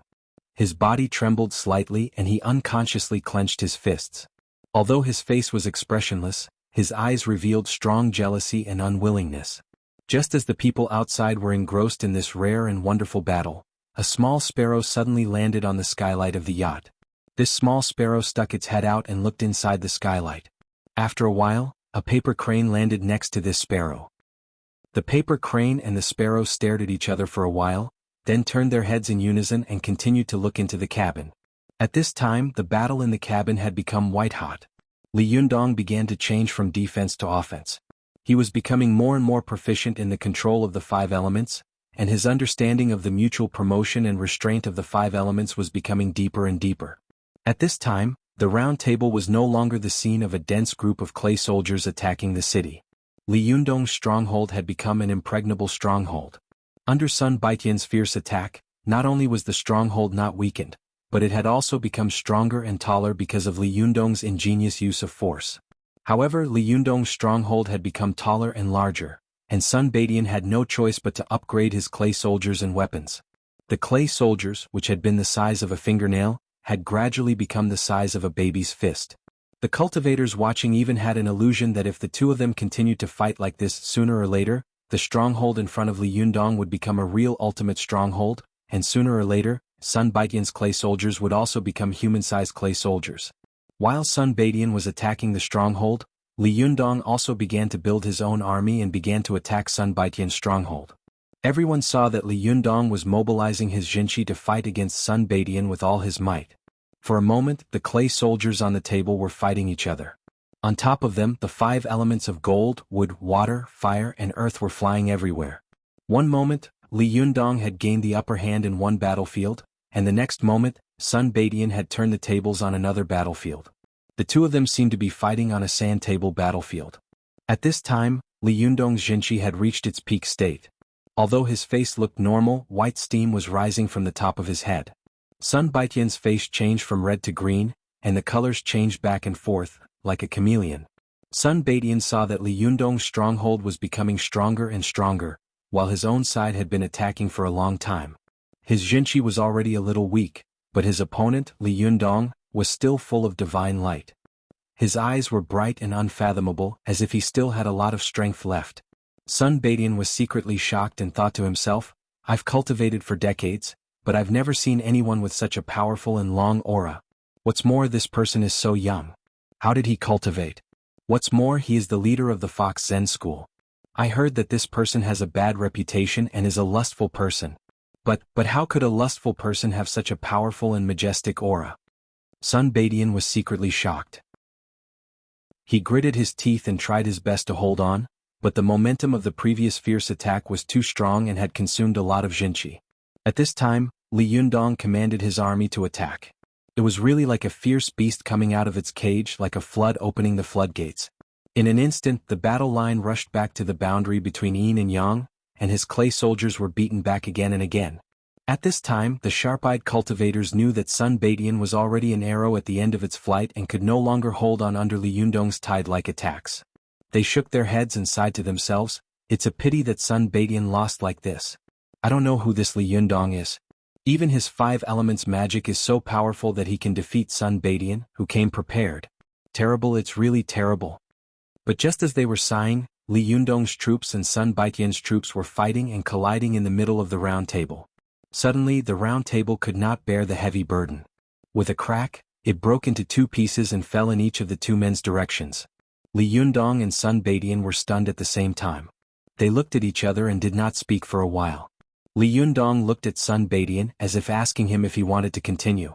However, Sun Baitian seemed to not see Li Yundong's gaze. He just glanced at him and quickly withdrew his gaze, trying to adjust his breathing. Everyone saw that Sun Baitian was sweating profusely at this time, as if he had just been fished out of a water tank. Although Li Yundong was a little out of breath, his face was very normal, and there was not a drop of sweat on his body. When the two of them compared, it was obvious who was superior. Wang Jinyuan frowned secretly when he saw the result of the battle. Soon he had an idea and burst into laughter and applauded.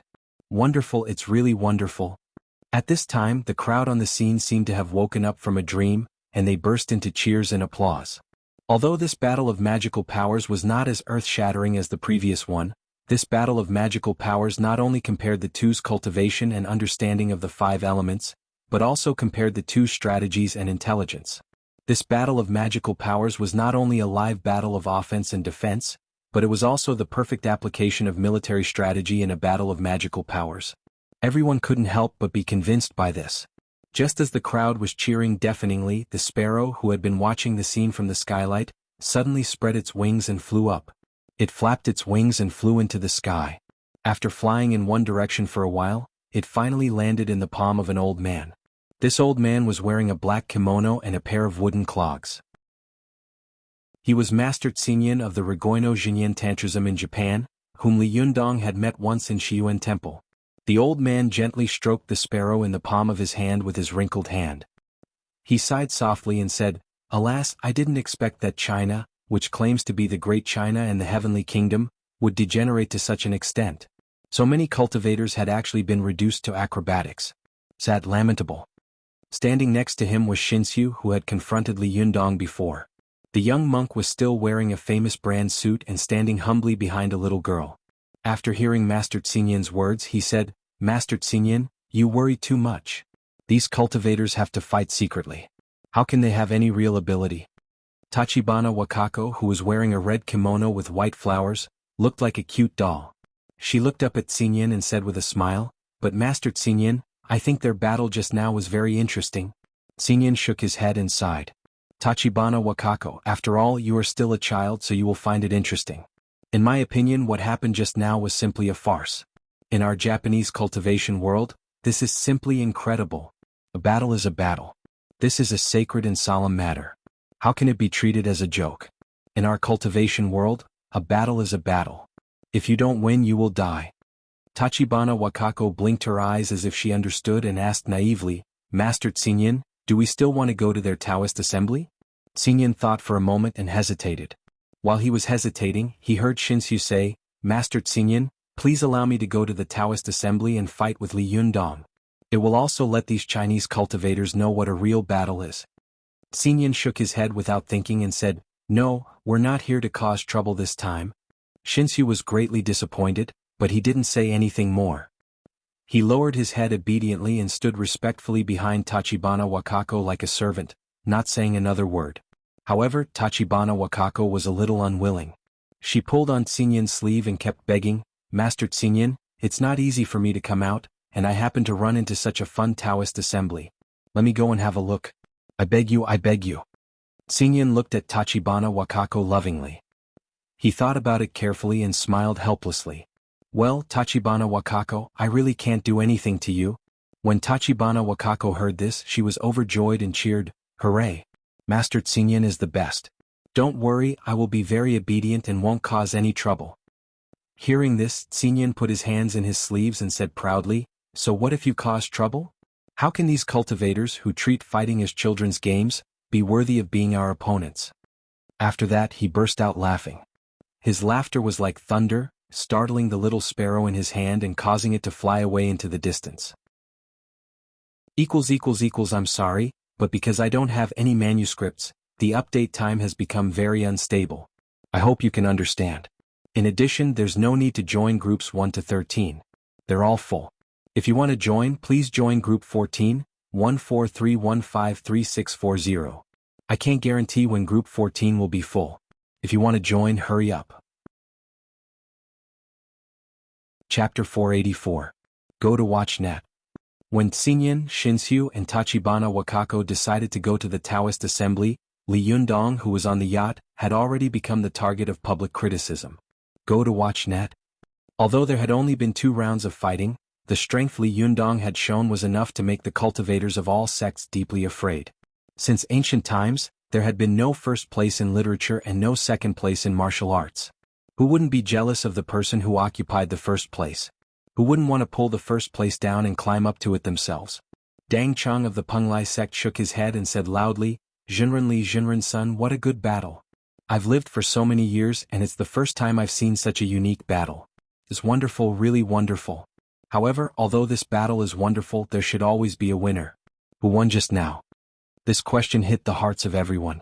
Putting aside the brilliance of the battle just now, everyone's selfishness suddenly became heavy again. They thought to themselves, a great cultivator who is proficient in thunder magic and the 5 elements of magic is simply a great cultivator. Moreover, the most frightening thing is that he is still so young. If he continues to be so arrogant, how can I stand up for myself? Ding Nan looked at Li Yundong in shock. She unconsciously stammered, "He's too strong. How could he be so strong?" Zheng Yuan's face was gloomy, and his vigilance toward Li Yundong had been raised to the peak. It was the first time he had felt so strongly that a person was such a huge and terrible threat to him. This kind of vigilance and nervousness made him not even notice the strong admiration in Ding Nan's tone. He thought that his disciple LV Fengping was groaning in despair because she couldn't take revenge. There was a trace of coldness in Zheng Yuan's eyes. He thought to himself, "No, I can't let this guy get the immortal pen. Otherwise, although the world is big, there will be no place for our sects. He glanced around and saw that the cultivators of all sects were looking at Li Yundong with complicated expressions, their eyes full of jealousy. His heart skipped a beat and a smile appeared on his face. He said to a cultivator of the Xinshao sect beside him in a tone of praise and appreciation, 500 years ago Xinren Zhang and 500 years later, Xinren Li. Good. I really didn't expect our cultivation world to produce such a great cultivator, and he's so young. Amazing, really amazing. When the cultivators next to him heard this, they couldn't help but look at Zheng Yuan, as if to distinguish whether he was sincerely praising him or not. An older cultivator of the Xinshao sect snorted and said with some dissatisfaction, Zhang Sanfeng is indeed a great Xinren, but I don't know if Li Yundong is a great Xinren or not, but he can't be considered a great Xinren now. He's too young. When Zheng Yuan saw that there were indeed some cultivators around him who were not convinced and angry, he was delighted. He continued to fan the flames and said, that's not true. As the saying goes, heroes come from young people since ancient times. With such a young man, us old bones can rest assured. This older cultivator was the elder cultivator of the Xinshao sect. His name was Lu Yuqing. In terms of seniority he was the same as Sun Baidian. He was also a great cultivator who lived in seclusion. This time, he had brought his disciples to participate in the Taoist assembly.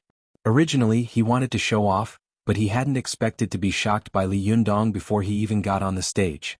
When Lu Yuqing heard this, he frowned and looked at Zheng Yuan with an unfriendly look. He said gloomily, Leader Zheng, what do you mean by that? Zheng Yuan stroked his beard and said with a smile, Xinren Lu, don't you think so? Cultivators these days cultivate too quickly. We are old. We can't catch up. In a few years it will be their world. Although Zheng Yuan's voice was not loud, almost everyone on the yacht heard him. Su Chan and Ruan Hongling had confronted Zheng Yuan face to face before, so they knew that this kind-looking old man was a villain with a vicious heart and a dagger hidden in his smile. Seeing that Zheng Yuan was praising Li Yundong like this, they immediately looked at each other. Ruan Hongling asked curiously, what's this old thing thinking? Why is he praising Li Yundong like this? Su Chan also blinked and looked at Zheng Yuan with a puzzled expression. Could it be that he sees that Yundong is too powerful so he wants to make peace with us? Ruan Hongling sneered and said, Humph, this man is full of evil water. If you ask me, he must be up to something. How can he have good intentions? I don't believe it. Ziyuan saw that Ruan Hongling's words were so unscrupulous and loud that they attracted the attention of the cultivators from the sects next to them. She frowned and gently stepped on Ruan Hongling's foot under the table. Ruan Hongling felt the pain in her toes and quickly shrank her feet. She looked at Ziyuan with dissatisfaction and snorted twice, but in the end she didn't say anything more unpleasant.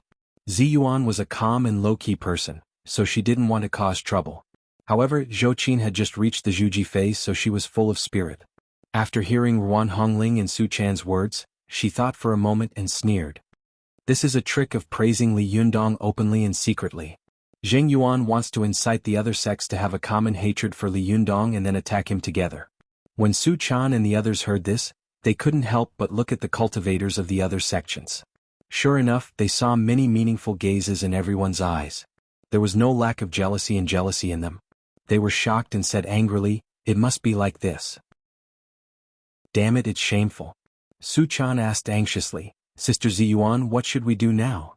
Ziyuan pondered for a while, then said in a low voice, it's better to let Li Yundong admit defeat or a draw. It's really not worth offending all the sects in the cultivation world for the sake of the immortal pen. But as soon as she finished speaking, Ruan Hongling and Zhou Qin blurted out at the same time, no. Ruan Hongling said anxiously, Shiji Ziyuan, what nonsense are you talking about? This is the Taoist assembly which is held once every 4 years. Do you think you can give up just because you say so? Zhou Qin also raised her eyebrows and said, Ziyuan, I don't agree with you. Does a person who is too strong have to try to cover up his own light and strength? How can there be such a reason in the world? Ziyuan shook her head slightly and said with a wry smile, you don't know. My master Wang Yuanshan. He was like this when he was young. His strength was too outstanding, and he didn't know how to restrain himself when he was young. As a result, he was rejected wherever he went, so no one wanted to get close to him and everyone said bad things about him. Su Chan was slightly shocked. She quickly thought, it turns out that Wang Yuanshan is such a person. Isn't my master the same? He is eccentric and arrogant. No wonder the two of them fell in love at first sight. It turns out to be like this. Yundong can't become like this. I don't want him to become like this. Thinking of this, the little girl suddenly whispered tentatively, why don't we let Yundong admit defeat? Anyway, this battle does look like a draw. Although Zhou Qin was aggressive, she was also a very sensible person. She hesitated for a moment and said, I don't know what master thinks. While they were talking in private, Wang Jinyuan smiled and cupped his hands to Li Yundong and Sun Baidian, saying, Jinren Sun Jinren Li, in my opinion this battle is a draw. What do you think? When Sun Baidian, who was adjusting his qi, heard this, he quickly glanced at Wang Jinyuan and blushed. He knew in his heart that the leader was protecting his face and wanted to give him a draw.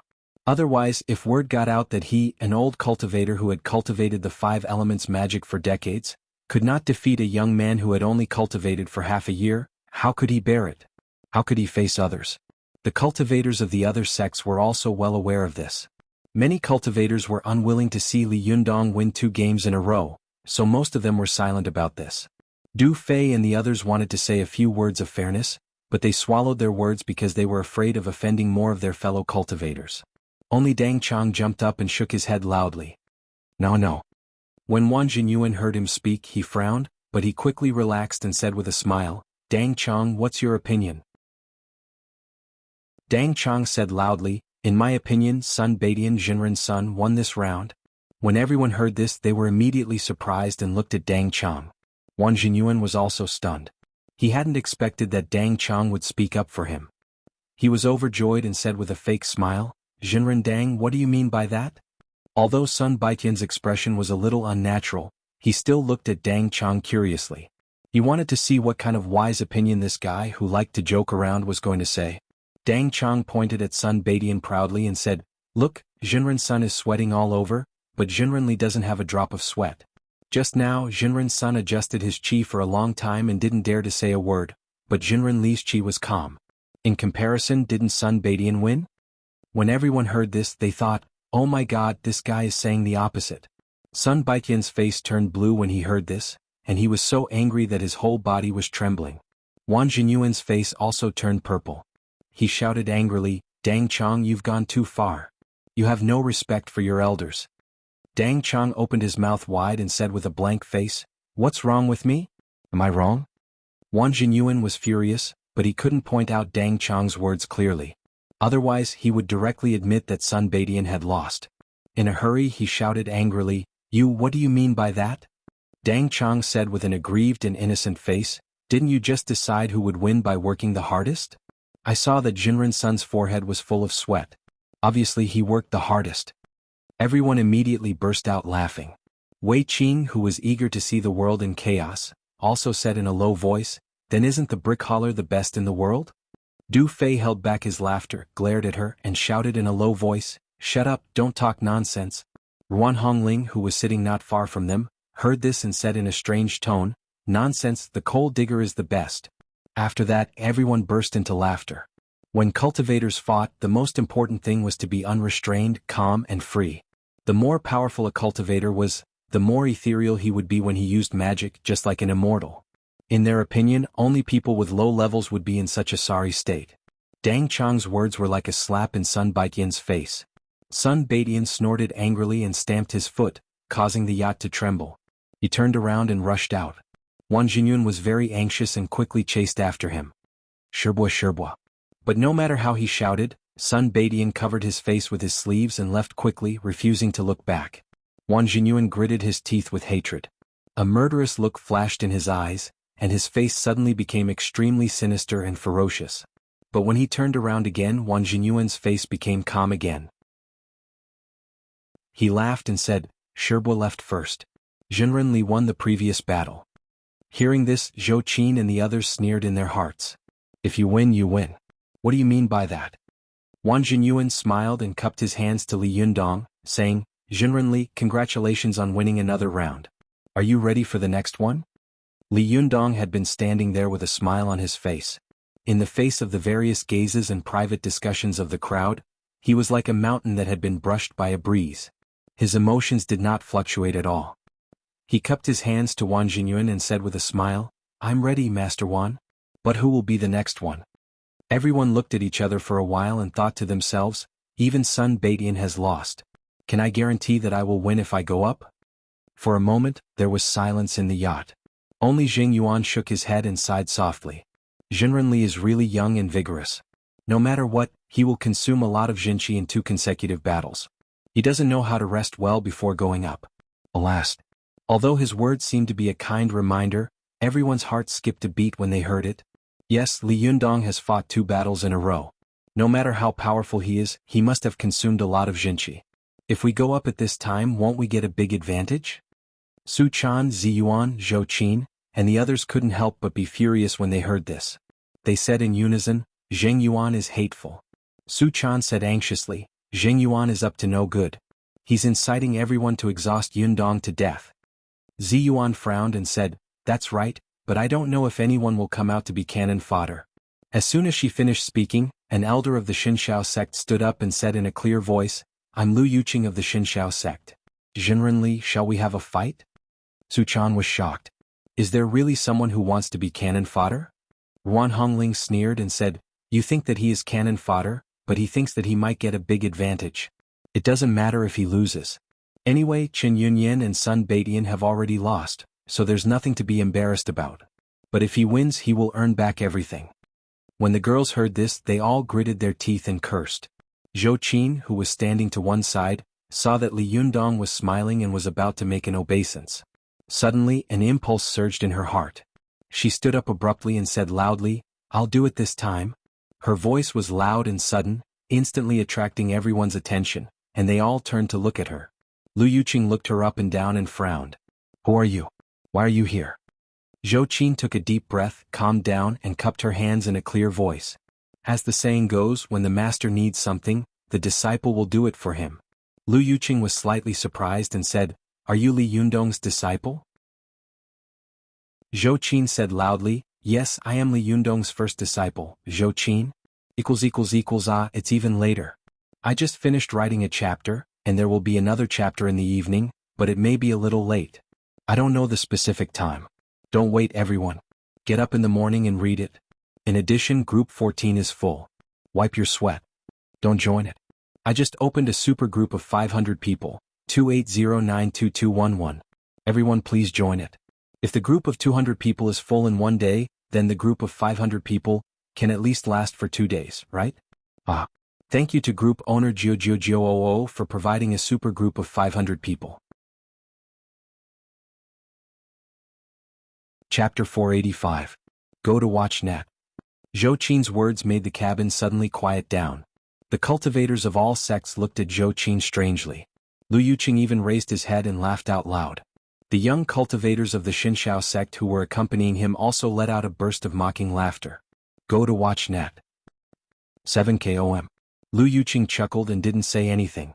A disciple of the Xinshao sect next to him said loudly, You're so shameless. How can you claim to be the first disciple of the sect? Lu Yuqing chuckled and did not say anything.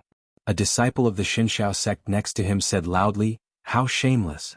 How can anyone claim to be the first disciple of the sect? Li Yundong is just a small leader of the Fox Zen school. How dare you claim to be the first disciple of the sect? What kind of sect are you running?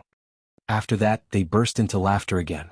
At this time, the cultivators of the other sects on the yacht also made fun of Zhou Qin's misfortune and pointed their fingers at her. Li Yundong saw Zhou Qin standing where she was, her face flushed and her body trembling slightly with anger. He walked over to Zhou Qin, patted her on the shoulder and whispered, Zhou Qin, we cultivators need to cultivate ourselves. We need to pay attention to controlling our emotions and temper. Forget it, I'll be fine. You. But before Li Yundong could finish his words, Zhou Qin acted as if she hadn't heard him. She suddenly took a step forward, pointed at Lu Yuqing and shouted excitedly, Don't talk so much nonsense. Do you dare to fight? Li Yundong was stunned and looked at his classmate and proud disciple in confusion. He didn't understand why Zhou Qin, who had always been very obedient to him, suddenly lost control of her emotions and turned a deaf ear to his words. Li Yundong was about to speak, but he suddenly felt a hand gently pinching his fingertips. He turned his head and saw Ziyuan shaking her head slightly at him. Although Li Yundong was puzzled, he swallowed what he had said to Zhou Qin out of trust in Ziyuan. Li Yundong didn't know that Zhou Qin could tolerate others' contempt and mockery of her, but she absolutely couldn't tolerate others' contempt and mockery of Li Yundong. In the face of Zhou Qin's challenge, Lu Yuqing's eyes showed a touch of disdain and sarcasm, but he did not lose his mind because of it. He knew that even if he won against Zhou Qin, there would be no benefits. On the contrary, he would be notorious for bullying the weak and a man bullying a woman. Lu Yuqing snorted, sneered, turned his face away and looked at Wang Jinyuan. Li cupped his hands and said, Master Wan, according to convention, can you send your own disciples to participate in the battle for you? Wan glanced at Zhou Qin and said with a smile, Wan, Jinyu.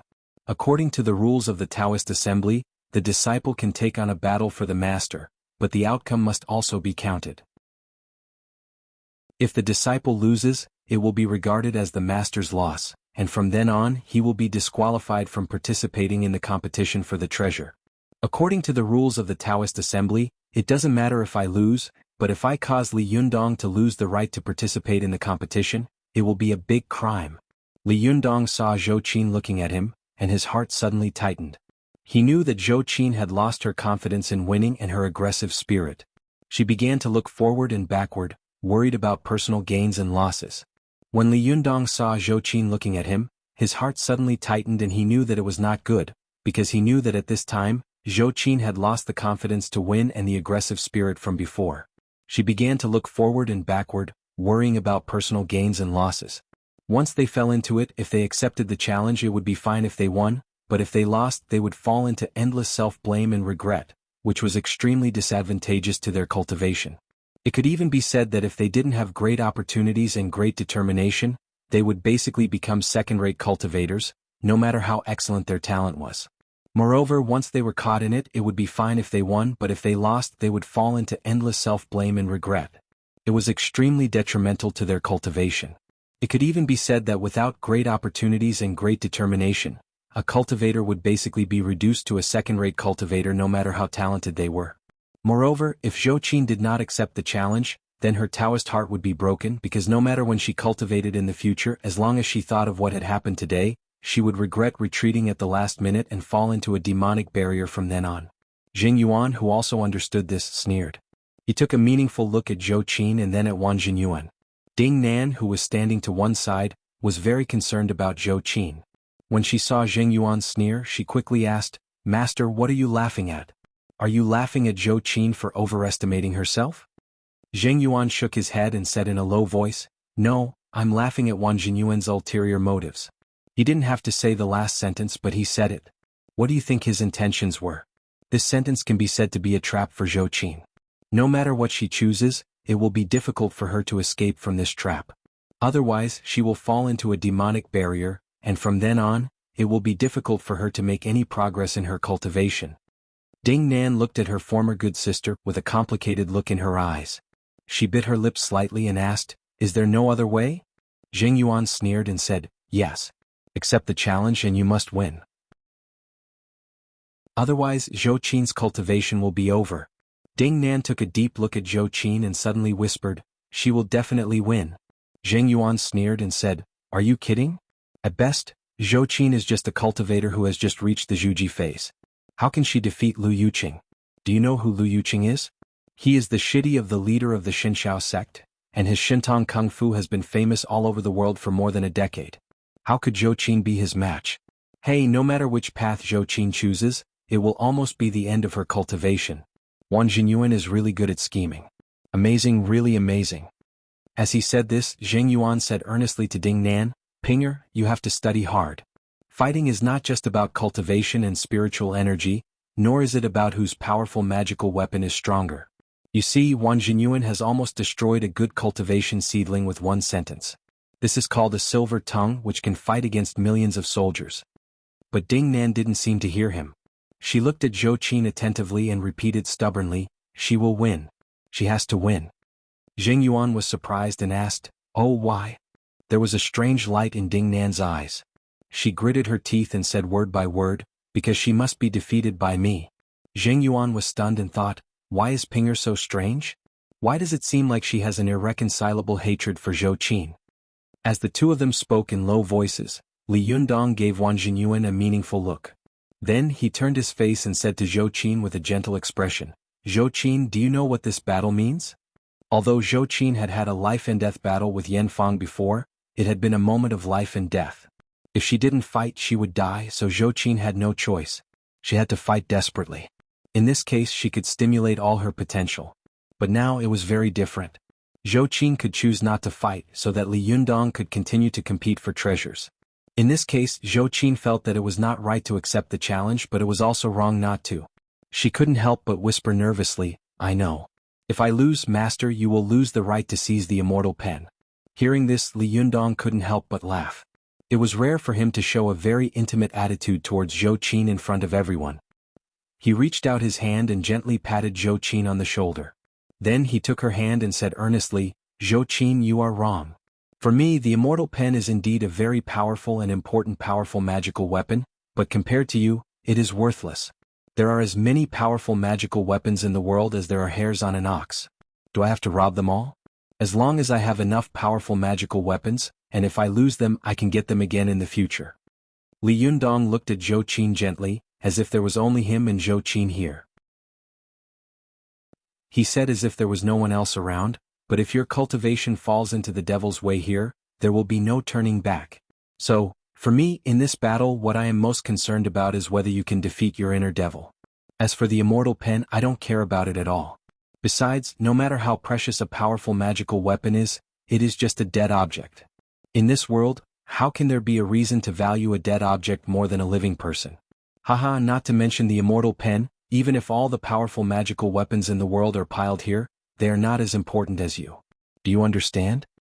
Li Yundong's words made everyone speechless for a while, especially the female cultivators of various sections.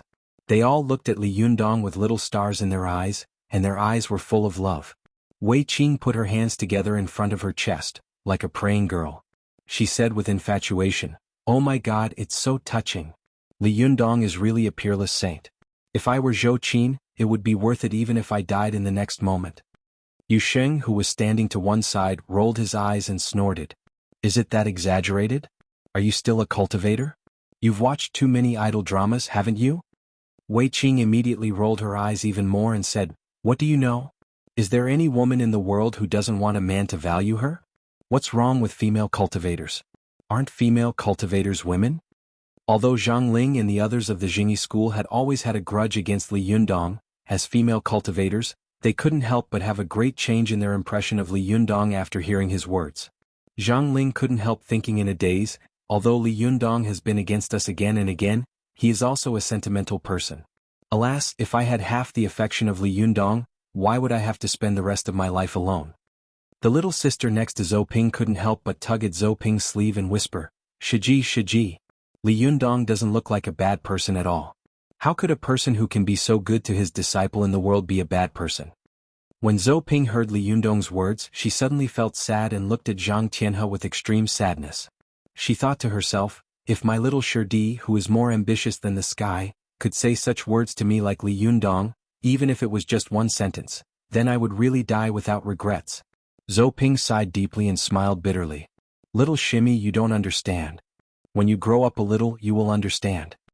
Little junior sister blinked her eyes and nodded as if she understood. These female cultivators, who had nothing to do with them, were greatly moved when they heard this. Zhou Qin was even more excited when she heard it. In an instant, tears almost welled up in her eyes. At this moment, Zhou Qin only felt that her persistence and dedication seemed to have been rewarded. For a moment she looked at Li Yundong with tears in her eyes. This woman, who was usually strong and indifferent, looked at Li Yundong with great affection. Tears kept rolling in her eyes as if in the next second, if Li Yundong asked her to jump off a cliff, she would jump down without hesitation. Ruan Hongling saw that Zhou Qin was so moved that she was about to cry in public. She couldn't help but sigh in her heart, "You know that she likes you, but you still say such words to her. Alas, Li Yundong, how many people are you going to hurt? Is it really true that seeing Yundong will ruin your whole life?" However, Li Yundong didn't seem to see the various gazes and reactions of the people around him. He smiled, reached out his hand, and wiped the tears from the corners of Zhou Qin's eyes with his broad and soft palm. He said with a smile, "As the saying goes, fighting is like using troops, and there is a saying in the art of war, using troops to attack tactics. Attacking the opponent's heart, breaking their Taoist heart, and subduing them without fighting is the best way to fight. Zhou Qin, don't give up without fighting. Even if you lose, it doesn't matter.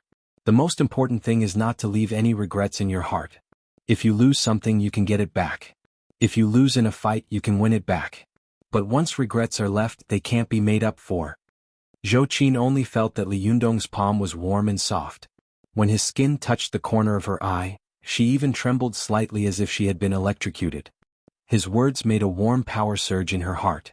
This power quickly poured into her limbs and internal organs, making her feel as if she had endless strength. Zhou Qin looked at Li Yundong deeply and suddenly smiled brightly. She nodded hard and said, "Master, I know. I won't let you down." Li Yundong smiled slightly and said, "I will never be disappointed in you." After that, the two of them looked at each other and smiled. Ziyuan, who had been watching Li Yundong with a complicated gaze, saw Zhou Qin take a deep breath and slowly close her eyes. She knew that Zhou Qin was going to make the final adjustment and prepare to go on stage, so she whispered, "Lu Yuqing's cultivation is not trivial. Zhou Qin, you fight with him. Remember not to let him set the rules of the fight. Also, try to compete with him in fist and foot skills, or with powerful magical weapons. Don't compete with him in magic, otherwise you will have no chance of winning." Li Yundong also nodded in agreement and said, "Yes, Zhou Qin, the space in the cabin is narrow, so it is more suitable for fighting with fists and feet. Later you should try your best to fight him in close combat and narrow the huge gap between your cultivation and magic. In terms of magic, even 10 of you are no match for him. In terms of fists and feet, you and he are on the same starting line." After the two of them finished speaking, Zhou Qin slowly exhaled at this time.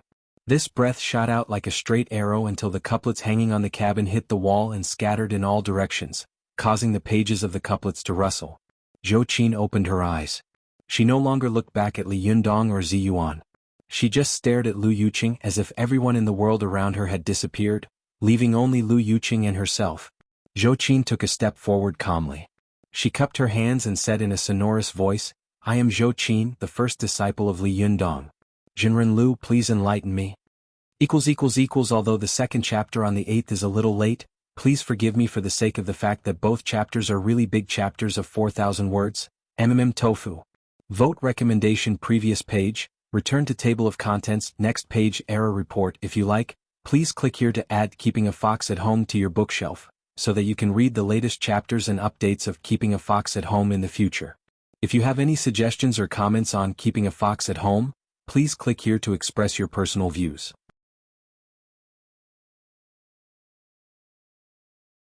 Chapter 486. Go to Watch Net. Lu Yuqing hadn't expected that Li Yundong would support Zhou Qin so strongly in public.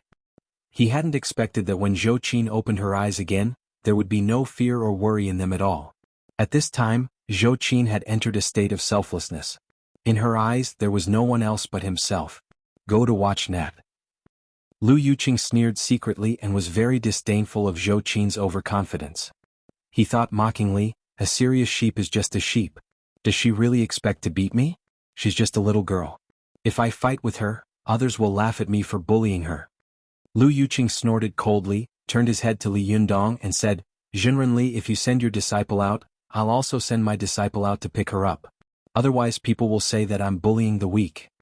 When the cultivators of the other sects heard this, they laughed in their hearts at the same time and thought to themselves, "Lu Yuqing is not stupid. He knows that fighting with this girl will be unfair and humiliating. Sending his favorite disciple was the best choice. No matter what, his disciple's cultivation skills were better than this girl named Zhou Qin's." After hearing Lu Yuqing's words, Li Yundong smiled slightly and cupped his hands. "Jinren Lu, I have no objection, but I don't know if your disciples have any objections?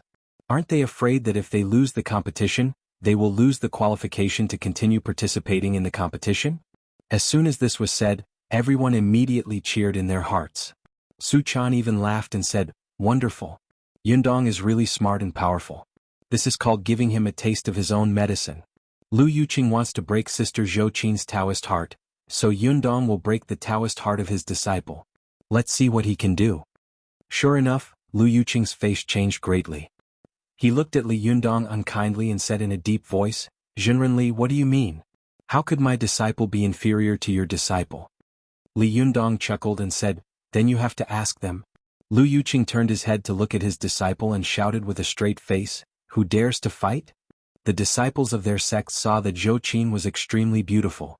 Standing in the field, she was slender and elegant, with an outstanding heroic bearing. As the saying goes, a graceful lady is a good match for a gentleman. Zhou Qin's beauty naturally attracted the admiration of these young male cultivators. A rather handsome young man stepped forward and said, "Master, I'm willing to fight for you." Only then did Lu Yuqing's face look a little better. He nodded slightly and said, "Well, you can be considered a cultivator who has cultivated to the Yangshan phase. I'll feel more at ease if you fight." When the young and handsome male disciple heard this, he was overjoyed. He turned his head and put on what he thought was his most handsome pose. He grinned and said, "Jinren Zhou, please?" Unexpectedly, Zhou Qin's eyes moved and looked at the male disciple like lightning. Zhou Qin's character was originally firm and strong, and her aura was strong and powerful. In addition, she had polished her aura and character all the way in the Himalayas to be as strong as steel. At this time when she glared at him, her momentum was really extraordinary. Zhou Qin stared at him and said coldly, "Aren't you afraid of death?" The young and handsome man felt as if he had been stared at by a ferocious beast. His whole body trembled, and there was a burst of panic in his heart for no reason. For a moment he couldn't speak. When Zhou Qin saw a trace of fear in the man's eyes, she immediately sneered disdainfully and said, "Jinren Lu, it seems that your disciple is not very good." Lu Yuqing suddenly became furious and shouted at him, "You good for nothing, are you scared out of your wits with just one sentence?" The young male disciple's face turned red and he lowered his head, not daring to retort. Zhou Qin looked back and said coldly, "Jinren Lu, I think you'd better do it yourself. Don't waste everyone's time." Lu Yuqing's face was ugly. He gritted his teeth and sneered, "I've never seen such an arrogant junior like you. Well, since you insist on courting death, I'll fulfill your wish." Zhou Qin didn't get angry. She calmly adjusted her breathing and tried to adjust her body to the best state. She said lightly, "Jinren Lu, since you are older than me and have cultivated longer than me, we won't compete in magic. Otherwise, others will say that you are bullying the weak. How about we compete with our fists and feet?" Lu Yuqing saw that Zhou Qin's words were obviously taking advantage of him and was still pretending to be obedient. He was so angry that he laughed and said, "Compete with fists and feet? How dare you compete with me in fists and feet? Do you know what kind of kung fu I've learned?" Zhou Qin said coldly, "I don't know. I just want to know you've been talking for a long time. Are you going to fight or not?" Lu Yuqing laughed angrily and said, Well, come on, let me see what kind of amazing fists and feet you've learned." After that, he crossed his arms and lifted them from the bottom to the top. When he raised them to his chest, he suddenly shouted loudly.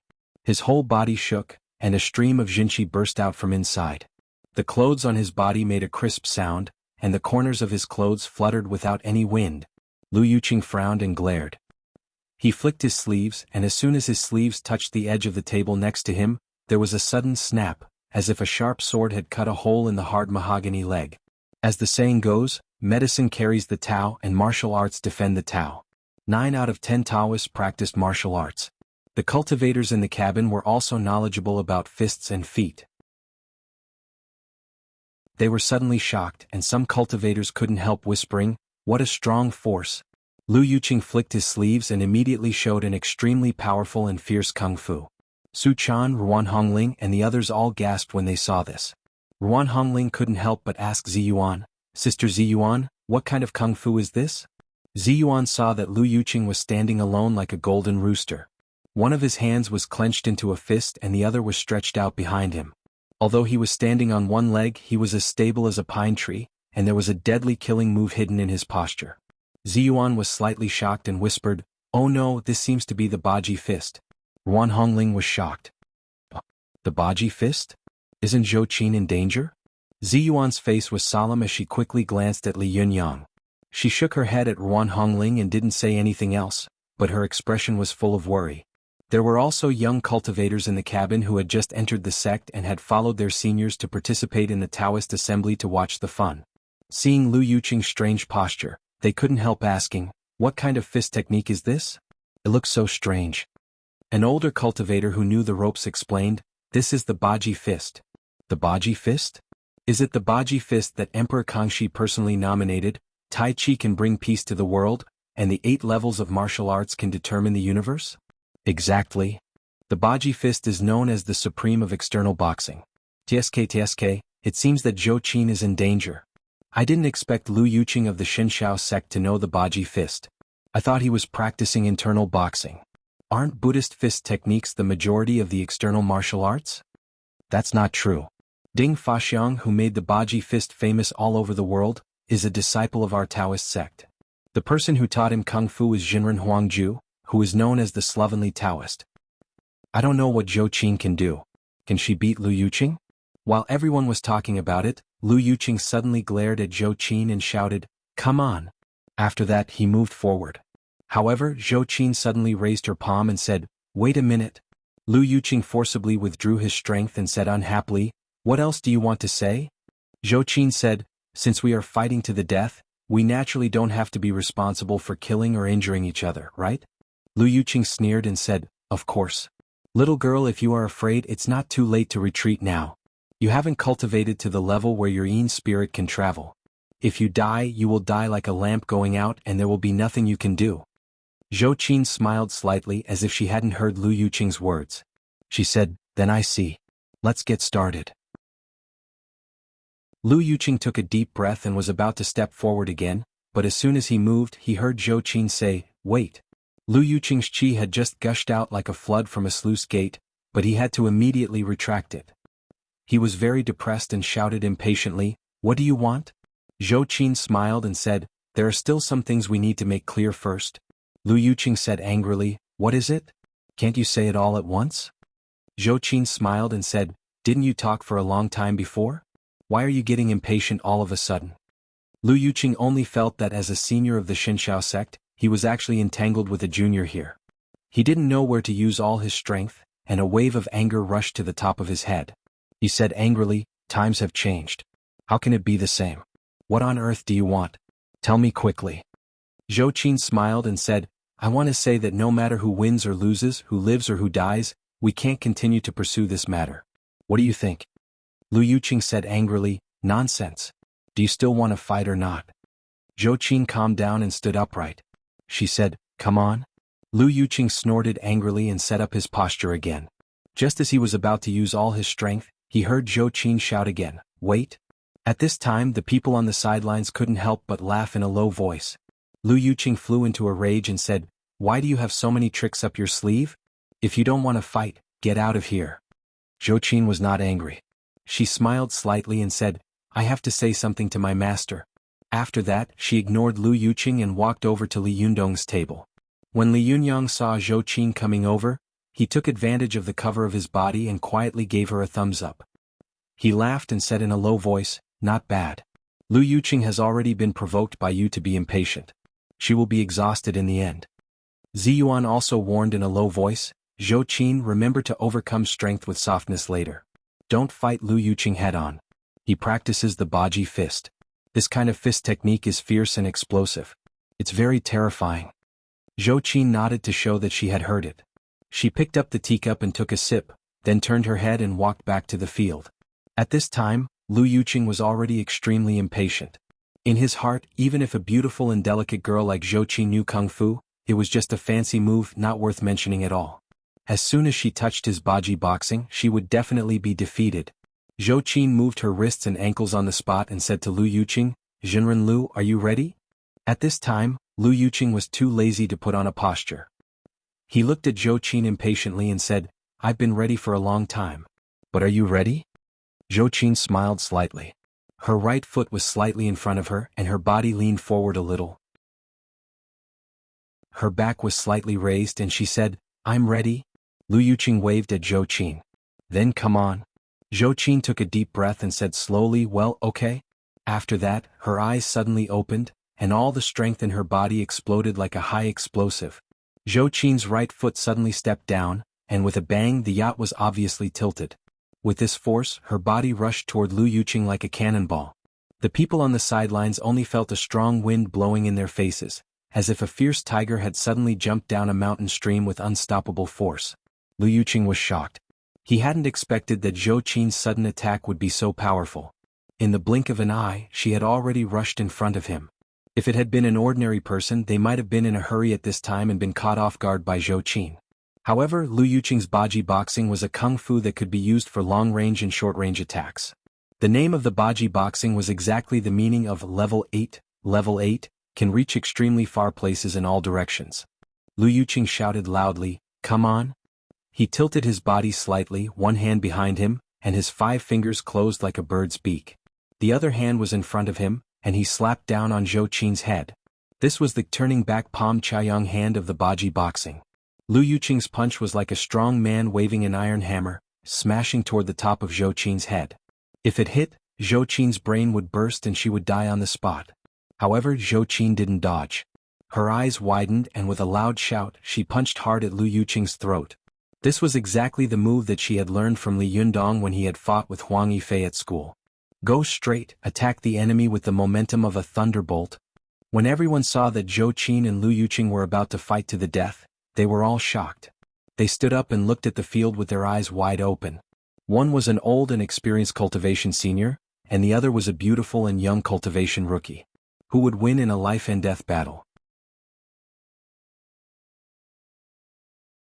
Chapter 487. Go to watch net. Zhou Qin's punch was like the roar of a cannon. As soon as it was thrown out, the surrounding air seemed to be squeezed open. Like a thunderbolt, it rushed in front of Lu Yuqing in the blink of an eye. Go to watch net. 7 KOM. Lu Yuqing was slightly startled. He had not expected that such a beautiful woman would actually fight with her life on the line. Although Lu Yuqing was surprised, he had practiced kung fu for many years and had reached the realm of releasing his strength as he wished. With a thought, he withdrew his palm that was about to hit Zhou Qin's head, and his body floated away like a ghost. Zhou Qin's fist hit nothing but air. Zhou Qin's punch missed, and then she felt a strong wind coming from her waist and abdomen. It was Lu Yuqing who had turned around and touched Zhou Qin's waist and abdomen with a backhand palm. This palm didn't seem to be as fierce as the turning body flip palm or the rising sun palm from before, but the force of this palm was soft and gentle. Furthermore, it was aimed at the vital parts of a person's waist and abdomen. As long as the position of the kidney was touched, the force would immediately drill into the body and cause great damage to the kidney. Zhou Qin gritted her teeth and twisted her slender waist hard. Her whole body seemed to be twisted into a fried dough twist. She raised her hand to the side of her body, trying to push away Lu Yuqing's hand that was touching her waist. Her other hand clenched into a fist and hit Lu Yuqing's chest with a whoosh. Lu Yuqing sneered. As soon as his hand touched Zhou Qin's, he immediately turned his wrist and his arm drilled toward Zhou Qin's waist and abdomen like a loach. His fingertips quickly wiped Zhou Qin's waist. This was the horse palm of the Vajra 8 styles of Bajiquan. Zhou Qin felt that as soon as the other party's fingertips touched her body, an extremely cold aura drilled into her body. She felt as if she had been hit by an electric current, and half of her body was numb. If it had been someone else, they would have directly lost the ability to resist. However, when Zhou Qin climbed Carry Holy Mountain, she had climbed with bare hands in the ice and snow. She had been able to persist in the extremely cold conditions. How could she not bear it at this time? Zhou Qin suffered a great loss as soon as she fought with Lu Yuqing, but she gritted her teeth fiercely. Like an injured tiger, a strong force burst out from her body. She took a step forward and got into Lu Yuqing's arms. She raised her arm and hit Lu Yuqing's heart with her elbow. She also lifted her knee and kicked toward Lu Yuqing's lower body. Lu Yuqing was shocked. He hadn't expected that Zhou Qin would not retreat after being hit by his palm. Instead, she would suddenly come to him like a madman and fight hand to hand with him. Close combat was about momentum. Lu Yuqing was proud of his profound kung fu and he was only a senior. There was no reason for him to retreat in front of a young man, especially a young and beautiful woman. Without thinking, he immediately used his elbow to meet Zhou Qin's arm. At the same time, he also raised his knee and hit Zhou Qin's knee. Everyone saw Zhou Qin and Lu Yuqing's elbow and knee collide with each other, making two dull sounds, as if someone was hammering a sandbag with an iron hammer. As soon as Lu Yuqing and Zhou Qin collided fiercely, he suddenly felt that her bones were as hard as steel. Although his cultivation was high, he was not a master of the Jinshin phase after all. After all, the flesh was flesh. This collision only made his elbows and knees feel like they were being torn apart. However, Lu Yuqing saw that Zhou Qin didn't seem to feel any pain at all. Her face was as hard as iron, and the muscles of her cheeks were twisted together like steel bars. She gritted her teeth and elbowed his head again. Lu Yuqing didn't believe that Zhou Qin's elbows and knees would not be injured at all, so he elbowed Zhou Qin's elbow again. This time, the elbow joints of the two people collided heavily, making a crisp sound which made everyone's hair stand on end. Suchan was also a good fighter, especially proficient in the joints and bones of the human body. When she heard the sound, she couldn't help shivering and said with a pale face, "Oh no, the bones are broken. I don't know whose bones are broken." Ziyuan and Ruan Hongling didn't seem to hear her. They all stared at the field nervously, not daring to blink for fear that the outcome would be decided if they blinked. Lu Yuqing and Zhou Qin fought hard. He only felt as if his elbow had been hit by an iron hammer, and the pain made him black out. But before he could react, he saw Zhou Qin hit him in the face with another hammer. Seeing this, Lu Yuqing was shocked and angry. This girl is too much. How can she hit me so unreasonably? What kind of messy moves are these? No one had expected that this beautiful and cold Zhou Qin would use a street hooligan-like move like a headbutt. Moreover, she had the momentum of cutting off all means of retreat and sinking the boat. This headbutt came without warning and was fierce and fierce. Lu Yuqing knew that he only had two choices. He could either choose to fight hard or choose to dodge. There was absolutely no third way. After all, Lu Yuqing was old and experienced. He knew that when they met on a narrow road, the brave would win. Whoever dodged first would be at a disadvantage in terms of momentum. When young people fought, their momentum was often the strongest in the first few moves. As long as he could withstand it, Zhou Qin's momentum would definitely decline, and he could win the battle. Lu Yuqing thought quickly. When he thought of this, he immediately used his qi to meet Zhou Qin's headbutt. With a muffled bang, the foreheads of the two people collided firmly. When everyone heard this sound, their hearts suddenly trembled. Many cultivators subconsciously touched their foreheads, as if they were also in extreme pain. Lu Yuqing was hit by Zhou Qin's headbutt, and his body actually leaned back. He felt a burning sensation on his forehead. Lu Yuqing knew that he must have been injured. Lu Yuqing was shocked and angry. This girl actually injured me? When he took a closer look, he saw that Zhou Qin, who was opposite him, had also leaned back. Her forehead was also dark red, and her face was covered with blood. But at this time, Zhou Qin abruptly stopped leaning back. She gritted her teeth and, regardless of the blood on her face, punched Lu Yuqing in the face again. Lu Yuqing was furious. He gritted his teeth and punched Zhou Qin's fist again. When their fists collided, there was another crisp crack, which made a terrible sound like an iron hammer smashing a beam. Lu Yuqing fought head-on several times in a row, and the pain made his whole body tremble uncontrollably. But Zhou Qin, who was opposite him, seemed to have become an unconscious monster. Her hair was disheveled and her face was covered with blood. She was extremely ferocious as she headbutted Lu Yuqing again. Everyone looked at Zhou Qin in the field and felt their hair stand on end. They couldn't believe their eyes. How could such a beautiful woman be so fierce and desperate? Is she crazy? Some people couldn't help but look at Li Yundong and secretly speculated, could it be because of what Li Yundong said just now that Zhou Qin was so desperate? However, Li Yundong's eyes were fixed on the field. His face was calm and there was no emotion to be seen. Only he knew that this was Zhou Qin's character and true colors. She would rather break than bend, and if she couldn't win she would die. This girl was still calm and collected in the face of a gun. She dared to fight to the death on a tall building. Even in the midst of despair, she did not hesitate to jump from a tall building. She would rather destroy herself than surrender.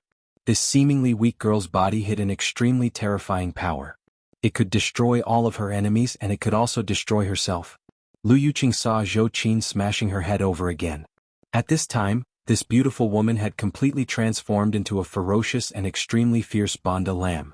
Anyone who was her enemy would be dragged into the bloody abyss by her and perish together with her.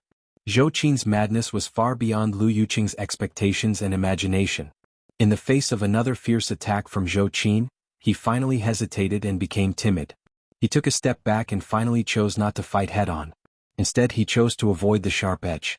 Lu Yuqing thought to himself, it's impossible for Zhou Qin to maintain such a fierce attack forever. As long as she can hold on, she will collapse by herself. But as soon as he chose to retreat, an old cultivator sighed in a low voice and shook his head. It's over. The opportunity has been lost. It's impossible for Lu Yuqing to make a comeback. From now on, there will be no Jinren Lu Yuqing in the cultivation world. A young cultivator who didn't understand asked in a low voice, why is that? Zhou Qin's madness won't last long. As long as we avoid it and wait for her to be tired, we can fight back and win, right? The older cultivator said earnestly, that's not right. Haven't you heard of the saying that fists are afraid of the young, and sticks are afraid of the old? If the two of them compete in weapons, then it depends on who is more skilled in kung fu. In that case, Lu Yuqing will definitely win. But when it comes to fighting with fists, courage, internal energy, and endurance will be tested. Although the time they fought just now was short, it consumed a lot of physical strength. These few fights are even more tiring than your 3 consecutive fights. Although Zhou Qin is a woman, her aura is extremely strong, and at this time her momentum is full. It can be said that she is in her peak state. Moreover, she is so young, so her endurance must be better than Lu Yuqing's. If Lu Yuqing wants to fight with Zhou Qin, he may not be able to outlast her. What's more, the first rule of Baji Fist is that people's hearts are upright, and the next is that people who practice martial arts must be courageous. Strength and skills are secondary. Lu Yuqing learned Baji Fist by himself. If he loses his courage, his kung fu will be reduced by at least half. How can he win? The young cultivators were still a little disapproving when they heard this, but soon the change in the situation on the field convinced them. At this time, as soon as Zhou Qin saw that Lu Yuqing had chosen to retreat, her attacks became more and more crazy. She pushed, hammered, entangled, kicked, burst, bit, and smashed. All of them were heavy blows and all of them were fighting with their lives. Lu Yuqing had lost his momentum and didn't dare to fight Zhou Qin head-on anymore. Every time he wanted to dodge, he thought that Zhou Qin would be exhausted. However, not only was Zhou Qin not exhausted, but she was even more fierce and powerful than the last.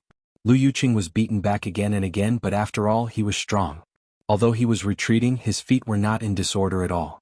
After dodging for a while, he saw that Zhou Qin's attacks were like a storm, and there was no sign of them stopping.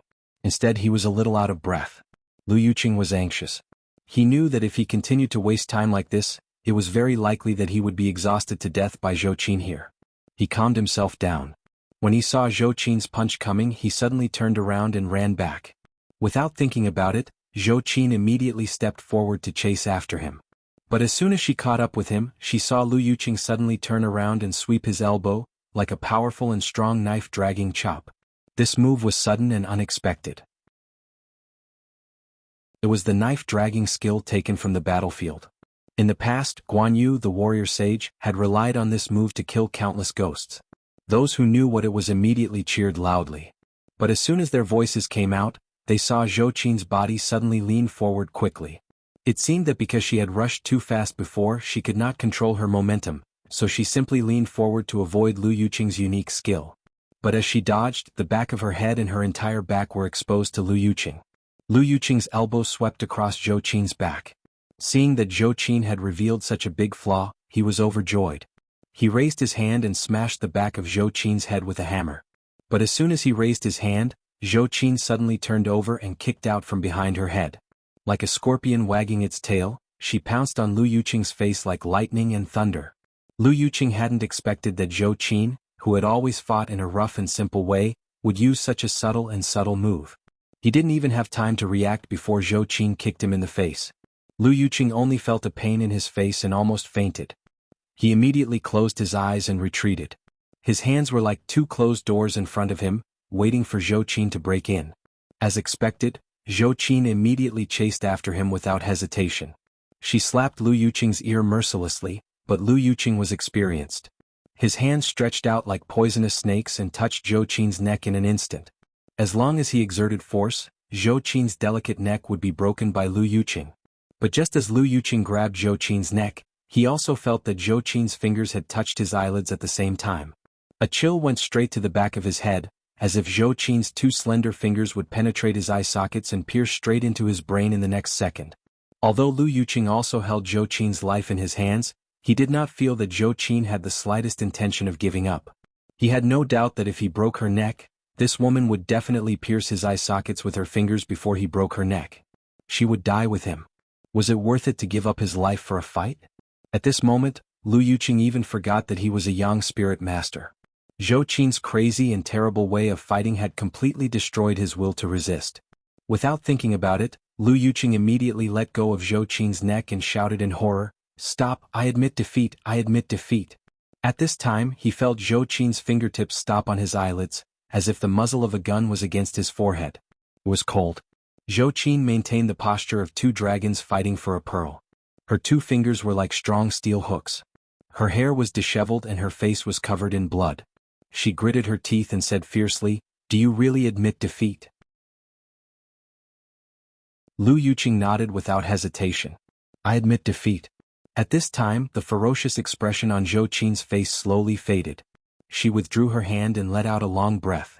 Her eyes swept around sharply and she said loudly, "My master is not a great grandmaster today, but he will definitely be one in the future. Who else dares to question my identity as the first disciple of the sect? Come out and speak." Only then did everyone understand that Zhou Qin was so fierce and desperate just to seek justice for Li Yundong and herself. However, for the sake of justice, for the sake of a few words of contempt, was it worth it to risk his life so fiercely? For a moment, all the cultivators in the cabin looked at Zhou Qin in a daze. No one answered her and no one took a step forward. Zhou Qin stood proudly in the field, looking down at the crowd and shouting 3 times in a row. Seeing that no one responded, she slowly walked toward Li Yundong. Zhou Qin walked to Li Yundong's side, and her ferocious face suddenly became gentle and affectionate. She broke into a smile and said softly, "Master, I didn't embarrass you, did I?" Li Yundong's eyes were fixed on Zhou Qin, and his heart was filled with mixed feelings. He nodded slowly and said, "No, you are very good, very good." Zhou Qin smiled brightly. Everyone felt that the fierce aura of this woman had disappeared.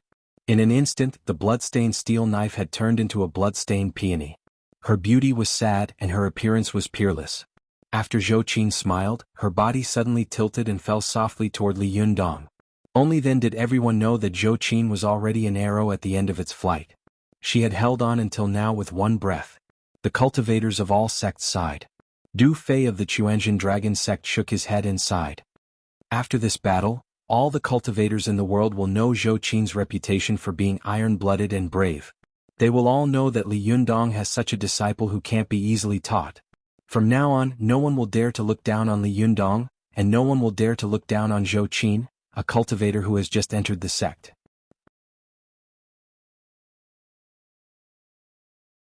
Chapter 488. Go to watch net.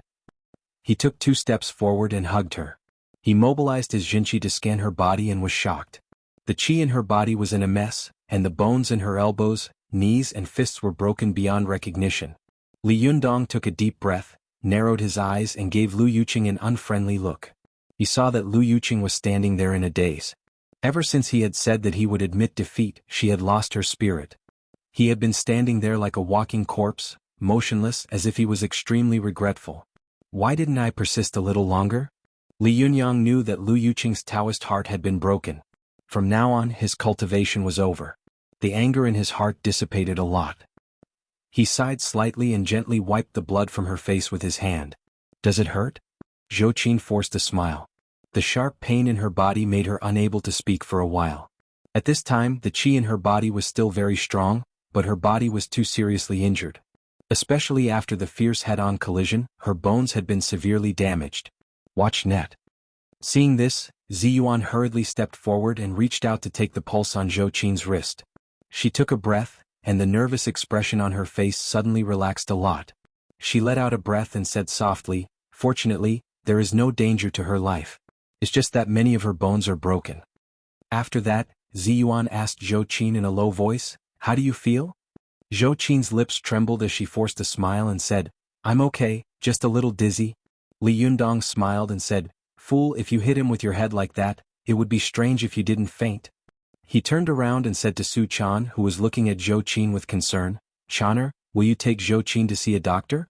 Before Su Chan could speak, she saw Zhou Qin struggling to stand up. She rushed to shout, "No!" Her shout immediately affected her injuries, and she almost fainted from the pain. Li Yundong quickly pressed her shoulder and said, "Don't move. What else do you want to do with your injuries?" Zhou Qin grabbed Li Yunyang's clothes tightly with one hand and said with a pleading face, "Master, don't let me leave. I'm fine. Let me watch from the side, okay?" Li Yundong glanced at Ziyuan with a wry smile, wanting to ask for her opinion.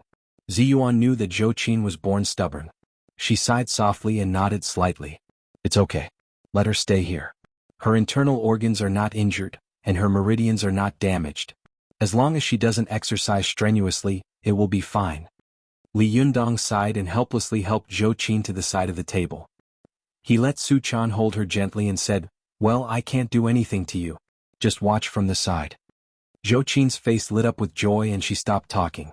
She looked at Li Yundong quietly from the side. She sat like a peony, quiet and beautiful, making it impossible for people to associate the fierce madman just now with her. When everyone saw Li Yundong and Zhou Qin talking as if there was no one else around, they were all shocked by Zhou Qin's ferocity. For a moment they didn't say anything to provoke them. Even Wang Jinyuan looked at Zhou Qin in surprise and thought, Li Yundong has such a disciple. This is really like adding wings to a tiger. In time, Zhou Qin will definitely become a great person.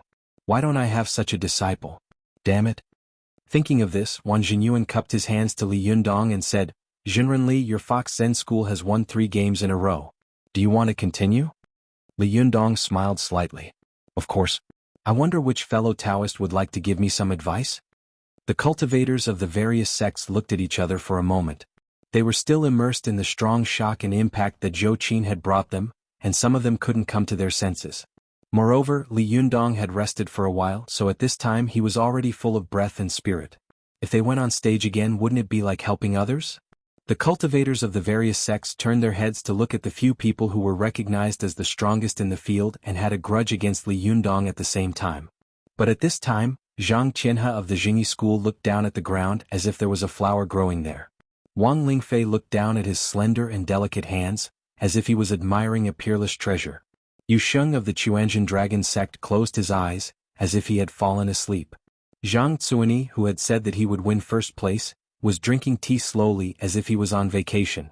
For a moment, everyone cursed in their hearts, damn it, he was so arrogant at first but now he's scared? Zhang Qianhe, Wang Lingfei, Yu Sheng and Zhang Tsuani seemed to know what everyone was thinking. They looked at each other at the same time, and then they went back to their own things, looking at the floor and drinking tea. Seeing that there was going to be an awkward silence, Wang Jinyuan laughed again and said, Jinrenli, congratulations on accepting a good disciple. Unfortunately there is only one. If there is another such good disciple, I'm afraid the Taoist assembly will no longer be held. I'll just give you the prize directly, haha. Wang Jinyuan spoke in a heroic manner, and his words were full of praise for Li Yundong. But only Zhou Qin and other scheming people knew that Wang Jinyuan's words had no good intentions. His subtext was to tell everyone that Li Yundong only had one disciple who could fight, and now he was useless and couldn't go on stage again. As long as everyone took turns to fight, Li Yundong wouldn't be able to withstand it even if he was made of iron or a bronze luohan. Zhou Qin looked at Wang Jinyuan deeply and thought, this Master One has always been hiding needles in his words and secretly stirring up trouble. What does he want to do? Is he trying to balance the situation, or is he specifically targeting Master? If he is trying to balance the situation, then he must want to use the immortal pen to weaken the strength of the cultivators of various sections. If he is targeting Master, then... For a moment, Zhou Qin was so lost in her thoughts that she forgot the pain in her body. She could understand this problem, and most of the cultivators present were not stupid. They could more or less understand this. Therefore, when Wang Jinyuan said this, there was still silence. Everyone just laughed, but no one stepped forward. Seeing this, Wang Jinyuan sighed and cupped his hands to Li Yundong. Jinrenli, I admire you. Ever since Jinren Luo Gongyuan and Jinren Yi Fashion established the Taoist assembly in the Tianbao years, there has never been a young cultivator like you who has won first place in the world. Today you've created a new record. After that, he waved to his subordinates and shouted, Bring me the immortal pen. When the crowd heard this, they immediately pricked up their ears. What? Li Yundong won just like that? Dang Chong, who had been joking, shouted in surprise, The Taoist assembly is over? It can't be. The last one took 3 days and 3 nights to decide the winner. Wang Jinyuan cupped his hands to Li Yundong and said to the crowd with a smile, Jinren Li's magical power is amazing, and he is good at fighting. He also has a good disciple.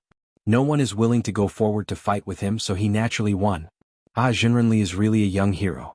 I admire you, really admire you. From the looks of it, from today onwards, you will be the #1 young cultivator in the world. When everyone heard this, their hearts suddenly surged.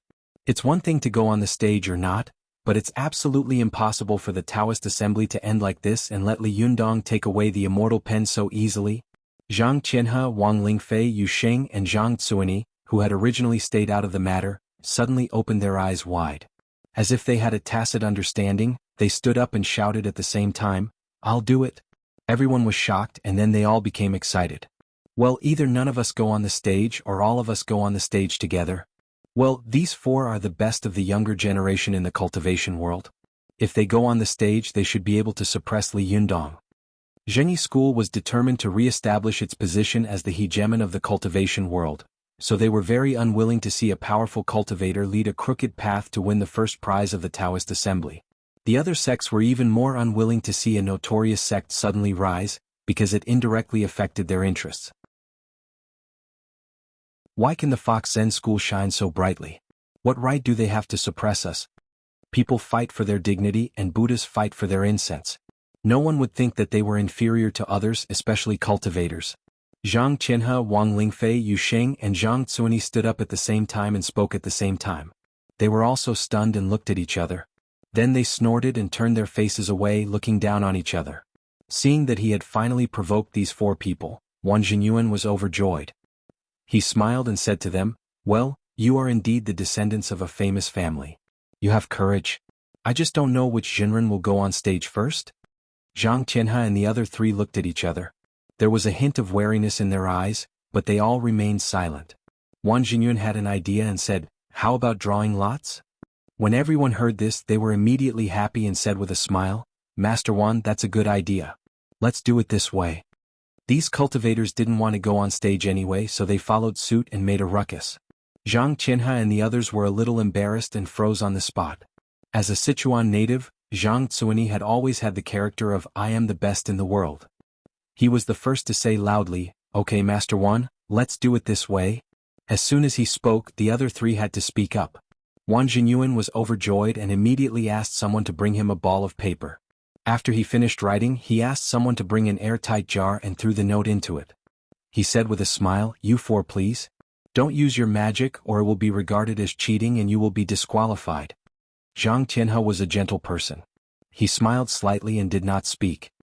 He took the lead and reached into the jar to find a note. He opened it and saw that there was no word on it. Wang Jinyuan smiled and said, "Congratulations, Jinren Zhang." Zhang Qianhe drew a blank piece of paper and breathed a sigh of relief in his heart.